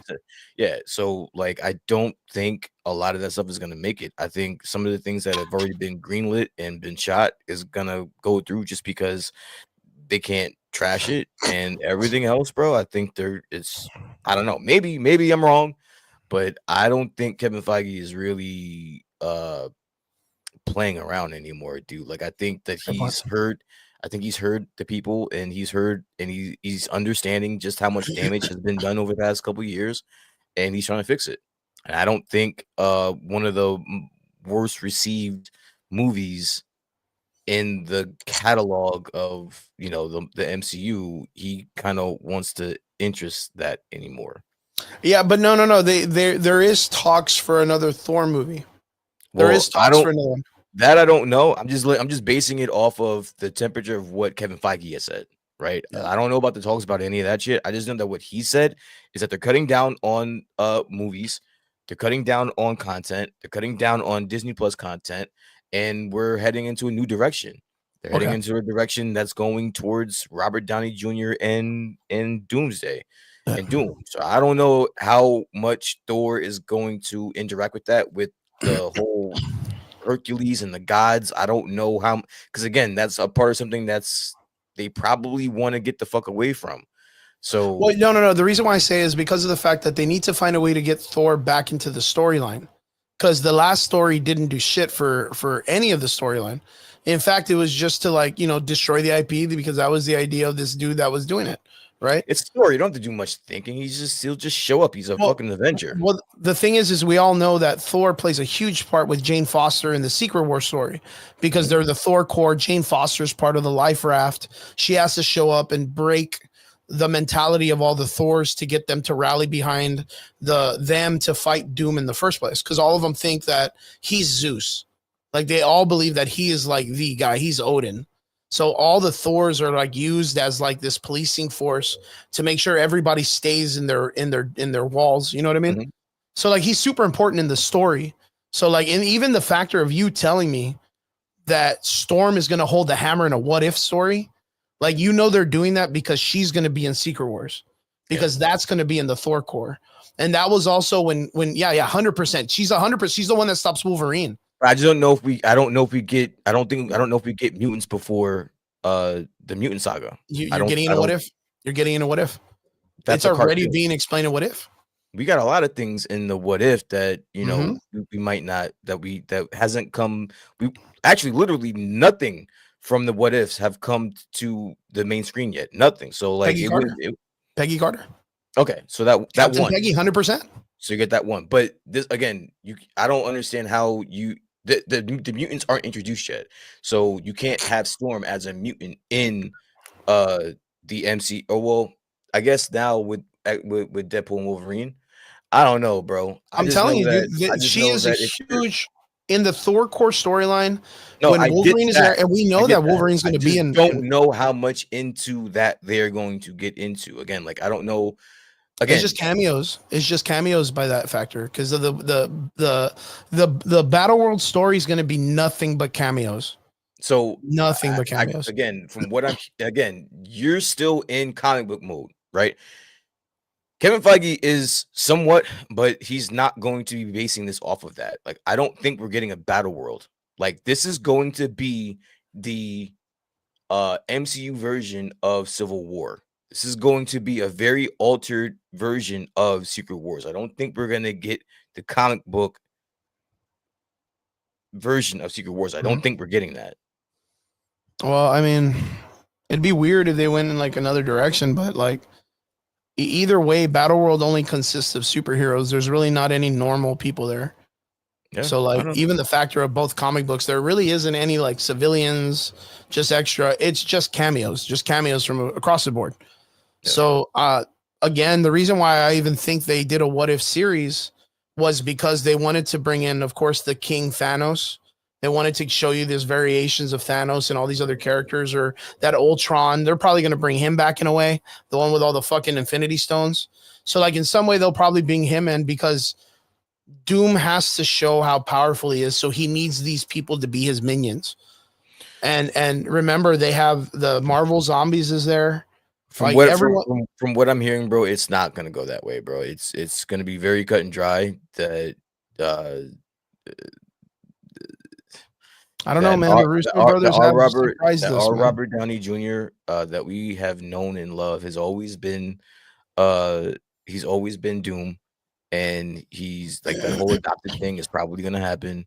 And another Doom from a different reality learned about the other realities, and he's just trying to conquer the other ones to save his own. I don't know how much of what you're talking about Weird, is going to involve in that. So I just want you to oh, my hype is quelled very low. manage your expectations a little bit because it's because I would love that too. I would love I would love for there to be a battle world and for the Thor core and all that shit. Like I think me just getting Storm holding Mjolnir in What If is gonna be fucking dope as hell, and that's all that I need. I can't have the expectations that they're going to continue that because it's in a What If for a reason. I think if they were going to do it in a live action in live action, they would just fucking do it. They wouldn't have wasted it or put it in a cartoon that it would be no shock then because we already saw it or whatever like that. So I just want you to manage your expectations. Oh no, I'm 100% managed. It's Marvel, bro. Like I mean, I've lived through phase 4 or whatever. Like I'm totally managed, dude.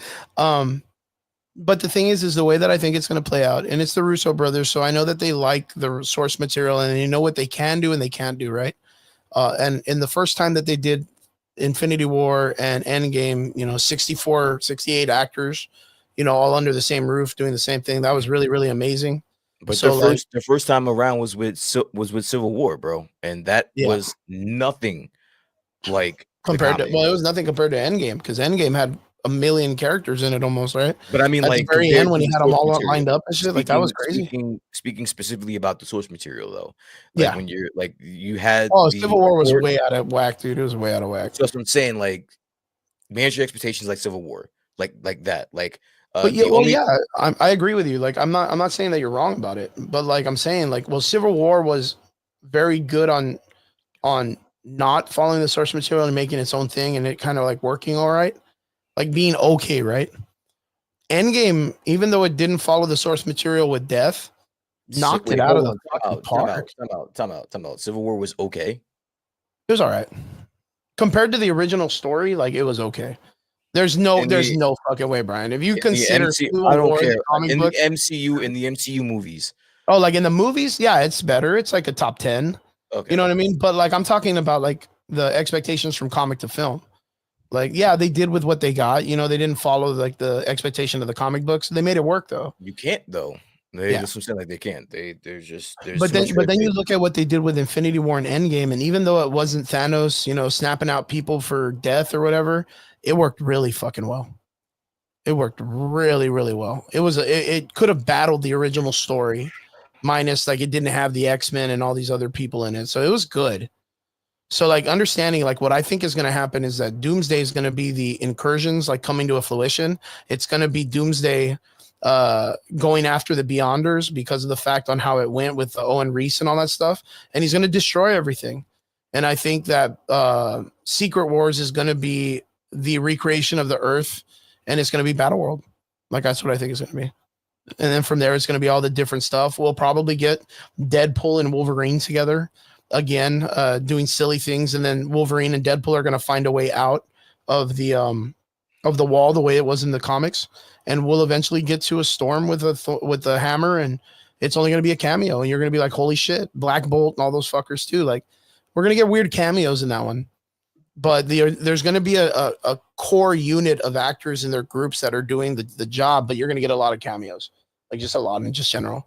Like I think that's how it gets used. And for them to introduce them into What If, it just softens the pillow to let us know that that's a possibility. Yeah. So when you see that Storm in What If, you're going to be like, wow, that's amazing. Like that's super cool. So then when we're watching the last film and she comes up, you're going to be like, oh, fuck, that's the girl from What If. And she'll do her shit. And then boom, next scene. You know, same thing with the Marvel Zombies. There's no way that people would have known what Marvel Zombies were if they didn't read the comic books or watch What If. But now if they get introduced in some way like they did in like how remember how people got real hyped about it because of Doctor Strange. There was many people that thought that was the What If Wanda, the one that's chasing them and shit and acting all like, remember, grotesque. There was huge talks that was like a rumor that was the Marvel Zombies one. So you know that there's some type of like desire for people to see that happen from the animation to film, and it's not like a huge surprise. But it works very well as an introduction without needing to make a whole movie about it. That's what I'm saying. So like with Marvel Zombies, if they do the whole story of the wall with the thing and all that stuff, and there's Marvel Zombies on the other side, people aren't going to question it. They're just going to be like, oh, that's the fucking zombie things from What If. That's dope. You know what I mean? And you don't need to make a whole fucking trilogy about it. So yeah, I mean, I'm just excited. I think it's cool. Really excited for what they're going to do. We don't know. I have any idea though, but hopefully it works. Hopefully it fucking works. That's all I got to say. But going back to the original fucking thing, Captain America 4, I don't know, man. I'm still kind of on the fence. Am I going to watch it? Fuck yes. Because I love Anthony Mackie's character. I love him playing the Falcon. I love him. But Thunderbolts is where my attention's at. I think Thunderbolts is going to be fucking fun. I think it's going to be amazing. It might be a little wonky because of how Marvel does their shit nowadays, but like the trailer looks really fucking good. So yeah, onwards to the next thing, Brian. So what I wanted to ask you, you've been a fan and you've been watching the Penguin series, right?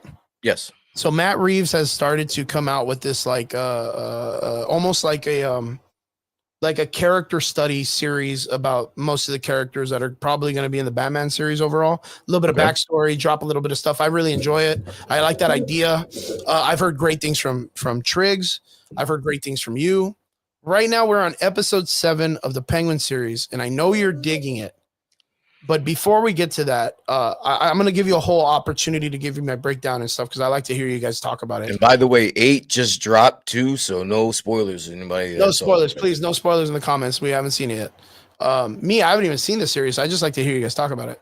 But Matt Reeves, the creator of the Batman series with Robert Pattinson and now the Penguin series, HBO and Cinemax, has just come out this week talking about how he wants another series. And that series is going to be about the Joker in the same format as the Penguin.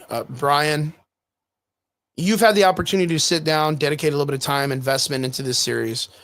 Hearing that you have an opportunity to have the same type of cinematography, director, team, money, all that shit in the same universe, but with the Joker, yes or no, pro or con, good or bad, what do you think? I mean, if they give it to me, I guess, but I'm not asking for it. I'm kind of jokered the fuck out, to be honest with Really? you. Yeah. Is If I that don't because of get the Joker Part 1 and 2 movie, or is that because just of like think about it, like overarching villain? how many iterations of the Joker have we gotten over the last 10 Of years, course, bro? it's a good point. It's a really, You know really what I'm good point. saying? So like I'm kind of jokered out. He's got like a laundry list of fucking characters that you can choose from. Again, I'm not gonna turn it down because I'm such a fan of this show. Yeah, So I'm not gonna turn it down, and that's. it I makes mean, sense. that's a It good makes point, sense. right?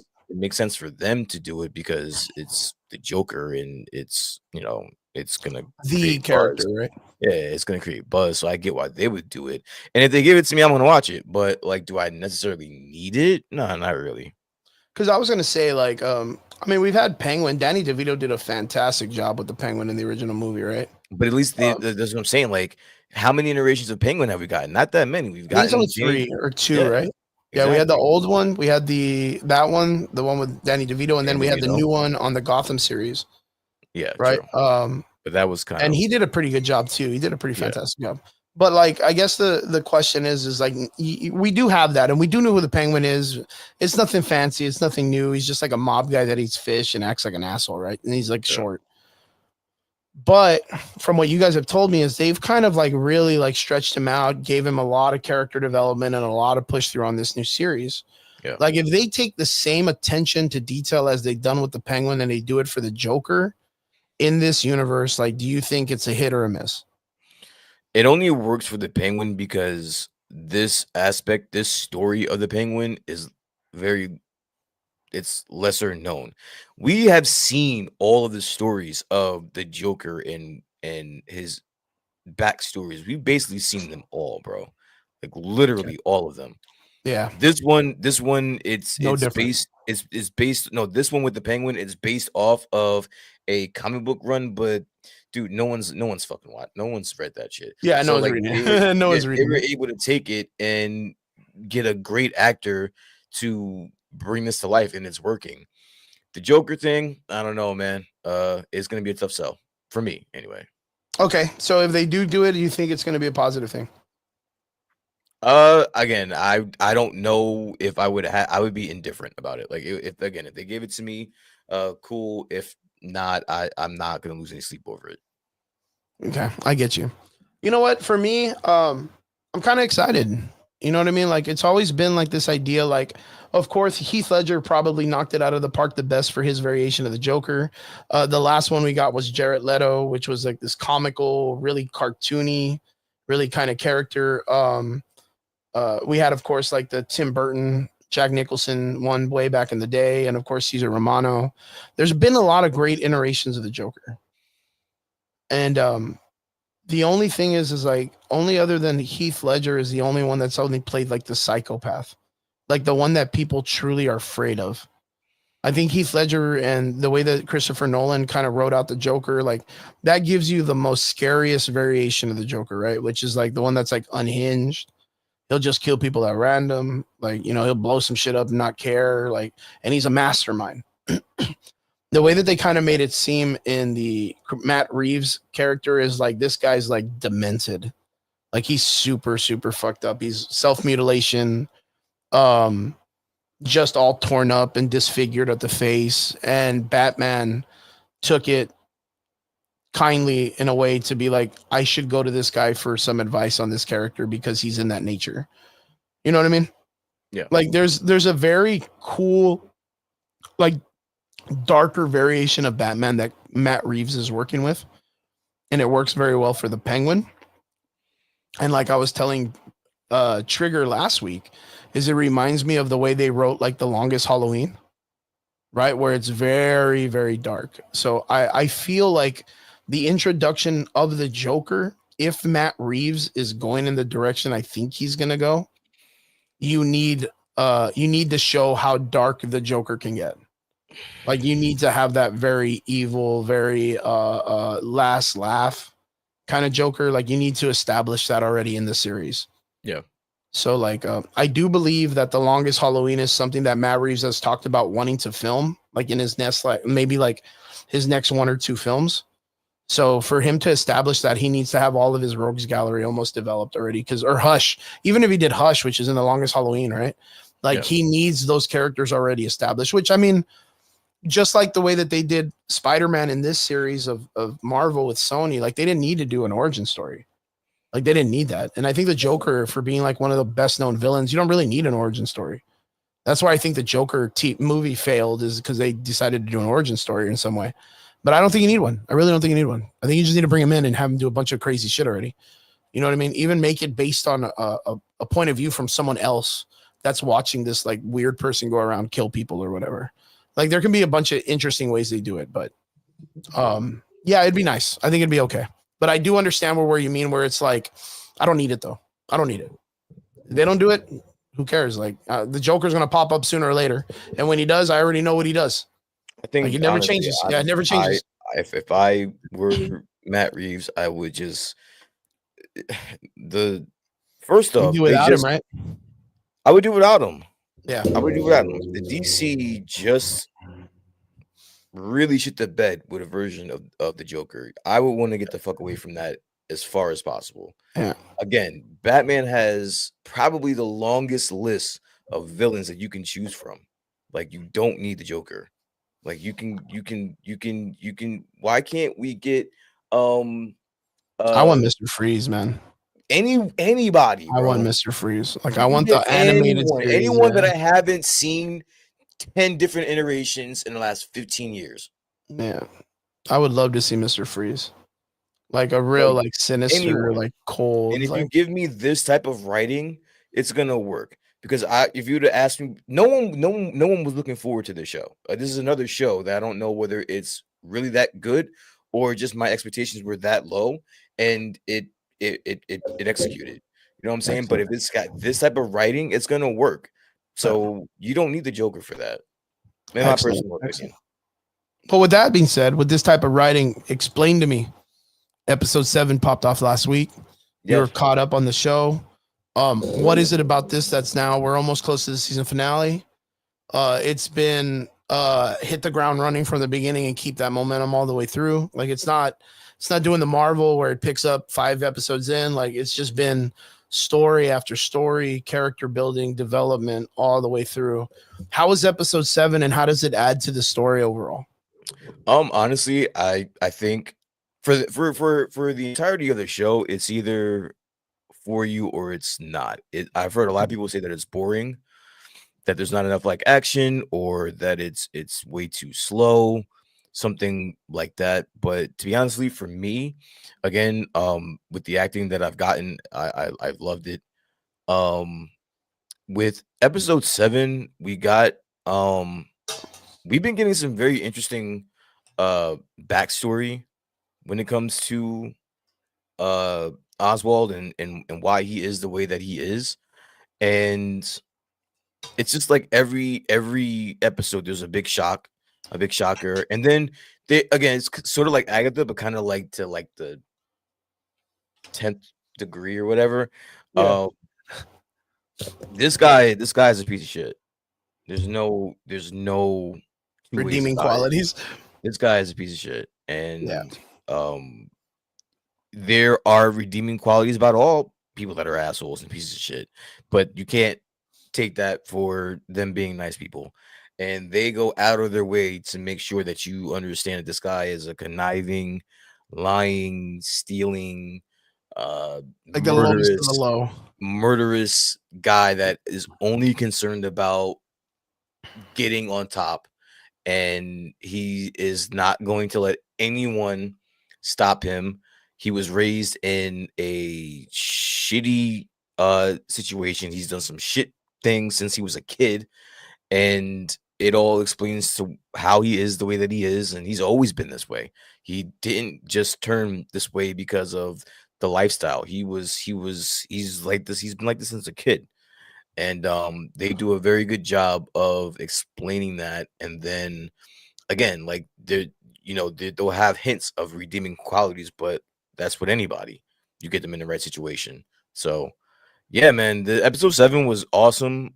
This entire season is awesome. Once I get off of here, I'm gonna watch episode 8, and and then that'll be that. So Um, the same way that you tried to get me to watch Arcane, man, I would suggest you you get into it, man, because this is some good shit, man. Yeah, for me, it was I really started anticipating the idea of watching it like in the last episode because Brian Triggs was really selling it. Um, but I'm already close to the end. I just want to let it drop and watch the whole thing. I'll just binge watch it all together. Makes So sense. I don't mind waiting. So I got a bunch of other stuff on my plate personally right now that I'm trying to get set first before I get to even just in daily terms, like just getting everything done is a hard catch up. So I want to be able to just have that downtime to be able to barbecue and watch something. You know what I mean? Yeah. That's really where it's kind of waiting for to get that opportunity. So but yeah, I'm super excited. I really do want to watch it because Brian told me not Brian Trigger told me the last time. It really does remind him of the Christopher Nolan Batman series in a way. Like it does fit in almost that nature of genre of storytelling. And I'm a huge fan of that Batman series. I mean, it's a little bit darker, I think, from what I've heard, but I'm a really big fan of that type of storytelling for Batman. I'm not really much into like the big like fucking George Clooney fucking on ice skates, with a Batman card, fucking everybody wearing bright colors and shit, like, with one-liners, the freeze or whatever Dr. Freeze says, or I want everybody to chill and then he fucking ices everybody. I don't want that shit. Like, I don't want that dumbass stuff. I need some like down to earth, like real gritty stuff. And hearing it's very much like the Goodfellas or like Godfather. It has like vibes of like a mobster noir film. Like I'm down. I'm really really down to watch it. But I just feel like I just got like a couple more episodes. Like just wait, like wait it out and just watch everything at once. Well, So that way tonight's the finale tonight. Yeah. So I'm just like, what a way to watch it and just watch it all together and just knock it all out of the park instead of being all stuck and waiting per week and stuff like that. It kind of works out for me too, because like once I get off of here, I can just watch it because I'm already up. Yeah, anyway, of course. So like, because it just dropped like right now, right? The episode. I believe so. Like maybe like an hour ago, or I think it drops like right after the show. But yeah, man, I'm super excited to watch it too. But yeah, I'm happy you guys are watching it. I'm happy that it's sticking the landing and it's not doing anything weird or it seems like Matt Reeves and the guys that are doing on the HBO show like really know what they're doing compared to like a little bit of like the Marvel and the Disney and all that shit, like with the Star Not Wars. only that, but major shout out to Colin Farrell, man. Like I think that's the reason why Matt Reeves is gonna make the mistake and try to duplicate this. I think that this is a lot to do with Colin Farrell and his performance and how he's portraying this character. It's fucking awesome, and I don't know if you're gonna be able to capture that with everybody. So, that would be that would be my only thing. Vince in the comment section makes a really good question. It says Matt needs to skip the Joker series and go straight to the Black Mask series. What do you think, Black Mask? Okay, that's a good question. So Vince says Black Mask. Brian, here on the show, make it official. Who would be your guy that you would want to see them make a show about? I honestly think that since they're already dabbling with the Penguin and the whole Arkham angle, what's his name? Zaz? Yeah, Victor Zaz. I knew you were going to say that. You really like that character, huh? Yeah. Honestly, because the Arkham with the video games, with the Arkham series and the video games and all that stuff, like that's a character, and not only that, but he was in the animated series too. Like, he's a character that I think just he needs to get more justice. I think when you think of the more sinister and psychotic villains, for me, he's right at the top of the list. So if you wanted to, continue like this gritty, down to earth storyline, you already have, the over the top characters, right? You already have those. Yeah, that's what I'm saying. I would much rather see a show with him than Joker right now, to be honest with you. Could you give me like a synopsis of the character of Victor Zaz? Like, what's his thing, his shtick, or his thing? So he's just a serial killer. He's a serial killer, and he's basically just his whole motivation is killing. He treats killing like trophies, and he marks his whole body with cuts, signifying the deaths and stuff. Signifying the deaths. And you don't need to overdo it with his story, because what else do you need to say? But he's just a fucking psychotic killer. Like, he's part of the mob. He's like a higher gunman type shit. Like, that's what it is. And if you want to give me a story about him running around, being a hire to go after somebody in a family, or after Batman himself, or trying to like Bruce Wayne or something.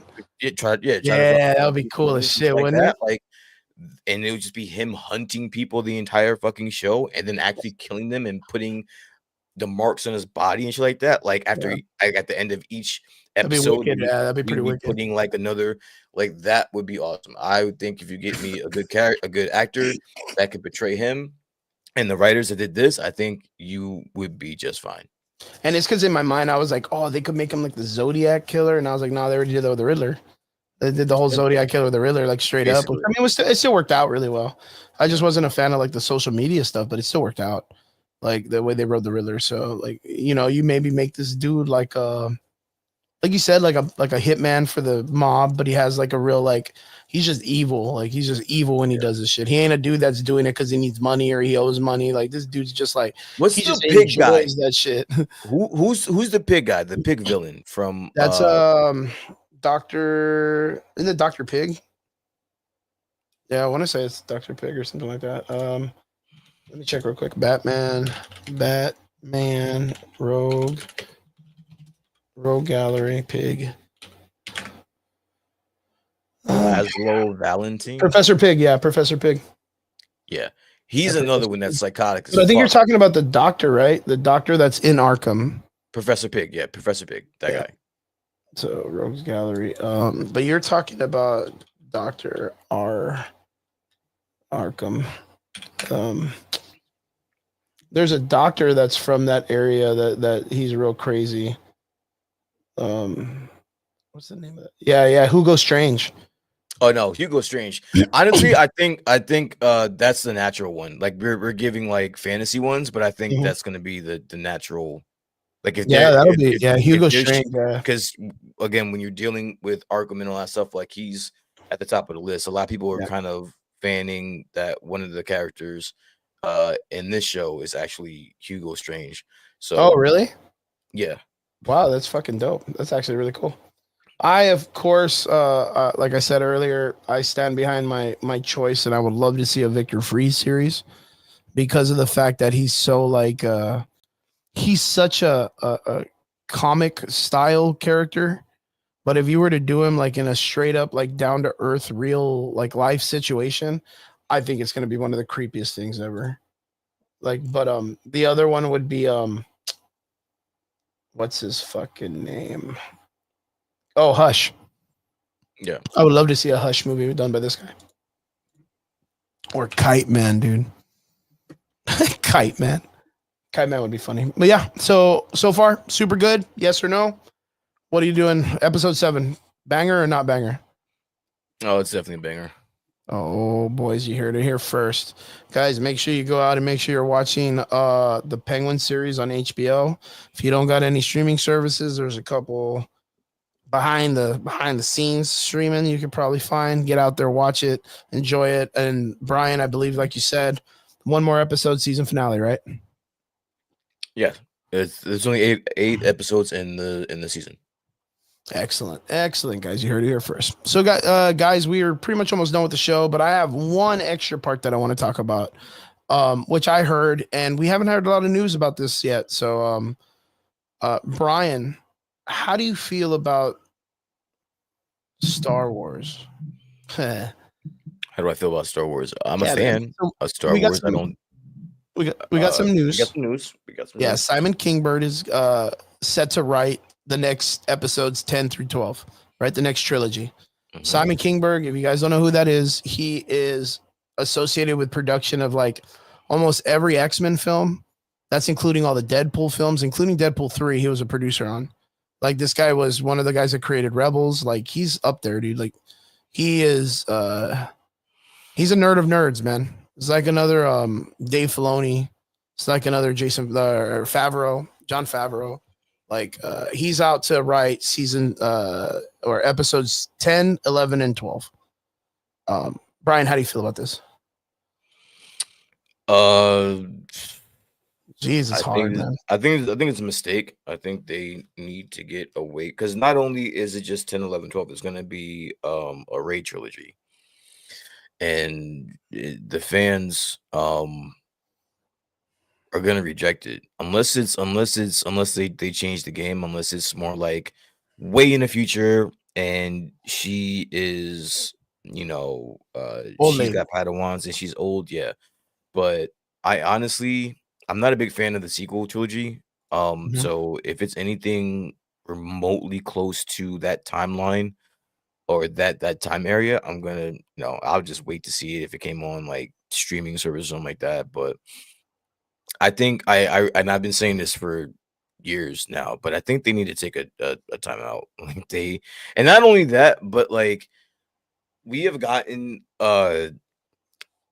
Kevin Feige is supposed to be producing a Star Wars movie, and Taika Waititi is supposed to be producing a Star Wars movie, and Donald Glover is supposed to be producing. None of that's been coming to light. So Yeah, nothing's really let happening, man. let's just wait and see how this goes because it seems like they're just throwing names out there just to see what sticks at this point. So before I even start going off the deep end and start cursing Star Wars name, I don't think they know where the fuck they're going right now, and they're just throwing shit out there to see if it sticks. Sure, 100%. I'm about the same boat. I'm kind of worried when I come to hear like they're wanting to do another 10, 11, and 12. I thought it was done at fucking 7, 8, and 9. You know what I mean? Like I thought the series was done. Like she put everyone's dead. The fucking lightsabers are buried. She got the yellow one. Cool on her. Like she's not even a Skywalker. Like she's you know what I mean? Like it's all messy, man. Yeah, It's but all I messy. mean, it's made money. They make money, Yeah, yeah. I and mean, shit's money and fucking Prince money. You know what I you mean? know what I'm Star saying. Wars. So if you know anything about Disney, they're gonna fucking capitalize over that shit. So it makes sense. I think you're right, man. When it comes to the idea of like, I hope that they do it that she's already like older, like she already has something established. Maybe a whole new enemy's coming. Hmm. You know what I mean? Like, maybe even not like the Sith. I'm already done with that shit too. The Alkalite kind of explained to us that it doesn't always have to be the Sith. Like, you know what I mean? Like, maybe they can. I don't know. Anything to get away from the Skywalker, Skywalker. uh, yeah, timeline. Anything to get away from that. I think I'm fine with a Rey uh Film. continuation as long as they try to move away from the How do Skywalker. you feel if they were to continue a Jedi saga? Like if she was to read, because right now there's no Jedi. So if the timeline continues on and there's no Jedi, people just forget about it. It's so ominous on the sense of how the Jedi are in that universe, anyways. Like I don't think there's even any Jedi around in that nature. It was only like Kylo Ren was the most prolific like person with a lightsaber. All the other Mhm. Jedi were just hidden after Order 66. I think people just knew them as like urban legends. So like if we go like a huge time jump, like would you want it to be where she establishes a Jedi Academy? Or would you want it to be where she's like, maybe she didn't and she's been living her life all normal? You know, people come after her and then she realizes that the world needs Jedis, like the Avengers. It can be an amalgamation of both of I mean, Okay. of all that stuff. You know what I'm saying? It could be she's just roaming and becoming old and realizing that she wants to start an academy and just does Yeah. it. Okay. And then there becomes a new threat. I don't mind it being the Sith. I don't mind that. I thoroughly enjoy the Sith aspect of things. And I think uh it's a part of life. Like the Sith represents, a side of life. And I think that if you can I'm fine with you continuing that. Yeah, I'm kind of like in the same boat. Like, I don't really care where it goes. Like, I don't really have any stake in the game. All the characters I cared about are practically all dead. Yeah. Like, the new genre, like, I'm all right. Ray was cool a little bit, but like, yeah, I was a little bit more connected to Finn's character, Hmm. but they didn't do anything with him, so that kind of sucked. Yeah. Like, but yeah, I'm kind of in the same boat. I'm excited to see that they finally go with someone who they know has at least a stake in the game, like Yeah. someone who like like that has some meat and potatoes dedicated to this whole entire genre of storytelling. So Hmm. hopefully he's able to come in and do some really really great things. pull it out of the mud, man. Yeah. Like pull it out of the fucking mud. Star Wars got really hurt these last couple of years. I don't know if sticking with Rey is the way to go, but if that's where they're gonna take it, like you can't do anything, right? What it is. It is what it is. Yeah. Well, yeah. Other than that, boys and girls, we don't really have much. That's pretty much it. Brian, what do we got planned for the rest of the week, man? Not much, man. Just hanging out, putting some things together. That's about it. What about yourself? Nice. We have Veterans Day coming up, I believe, Monday. So, guys, make sure you go out there and kiss a veteran, or I don't know what you guys do on Veterans Day. You just tell them hi or whatever. Kiss a veteran. Yeah, I don't know. I don't know what people do. I don't know what people do around the state. We just say hi to them and we let them go get their Denny's for free or whatever it is that they do. You know what I mean? But shout out to all the veterans out there. We appreciate you guys. Thank you so much for doing what you've done for our country, and putting your life on the line and fighting for us. So we appreciate you guys. Sir. We love you. Thank you so much. We hope you guys are living a good life. Living a good life. But Brian, that's it. Everybody out there in audio land and video land and Facebook world and Facebook, YouTube, and all that stuff. I just want to say we appreciate every one of you for tuning in with us. Let us know what you're playing, because we are gamers too, and we like to hear what you guys are doing. And Brian's out there doing Elden Rings and Ghost of Tsushima and everything you can think of. All those like sit down games. I'm just started grinding fucking MLB The Show again, bro. That game is so addictive. The baseball game? I've been all over the place. Yeah. Dope. So yeah, guys, let us know in the comment section what you guys are jamming with when it comes to what you're playing, and if you're doing good right now. Still jumping Helldivers and Starship Troopers Extinction, which got a really good update, which is really, really good if you guys haven't done it. But yeah, other than that, I want to say thank you to everybody that's tuned in with us on the show. We appreciate every one of you. We always love that you guys jump in and support us, and have supported us for so long. Thank you to everybody that tuned in, to all our extraordinary listeners. Thank you. Stay safe, be healthy, be kind. And we'll see you guys again here next Sunday on the Average Boys podcast. Don't forget Arcane 2, Arcane Season 2. You ain't going to be sad. You ain't going to miss it. And don't forget the Penguin also, guys. So make sure you guys go check that out. We appreciate you. We'll see you guys again here next Sunday. Average Boys podcast, 8 p.m. Laters.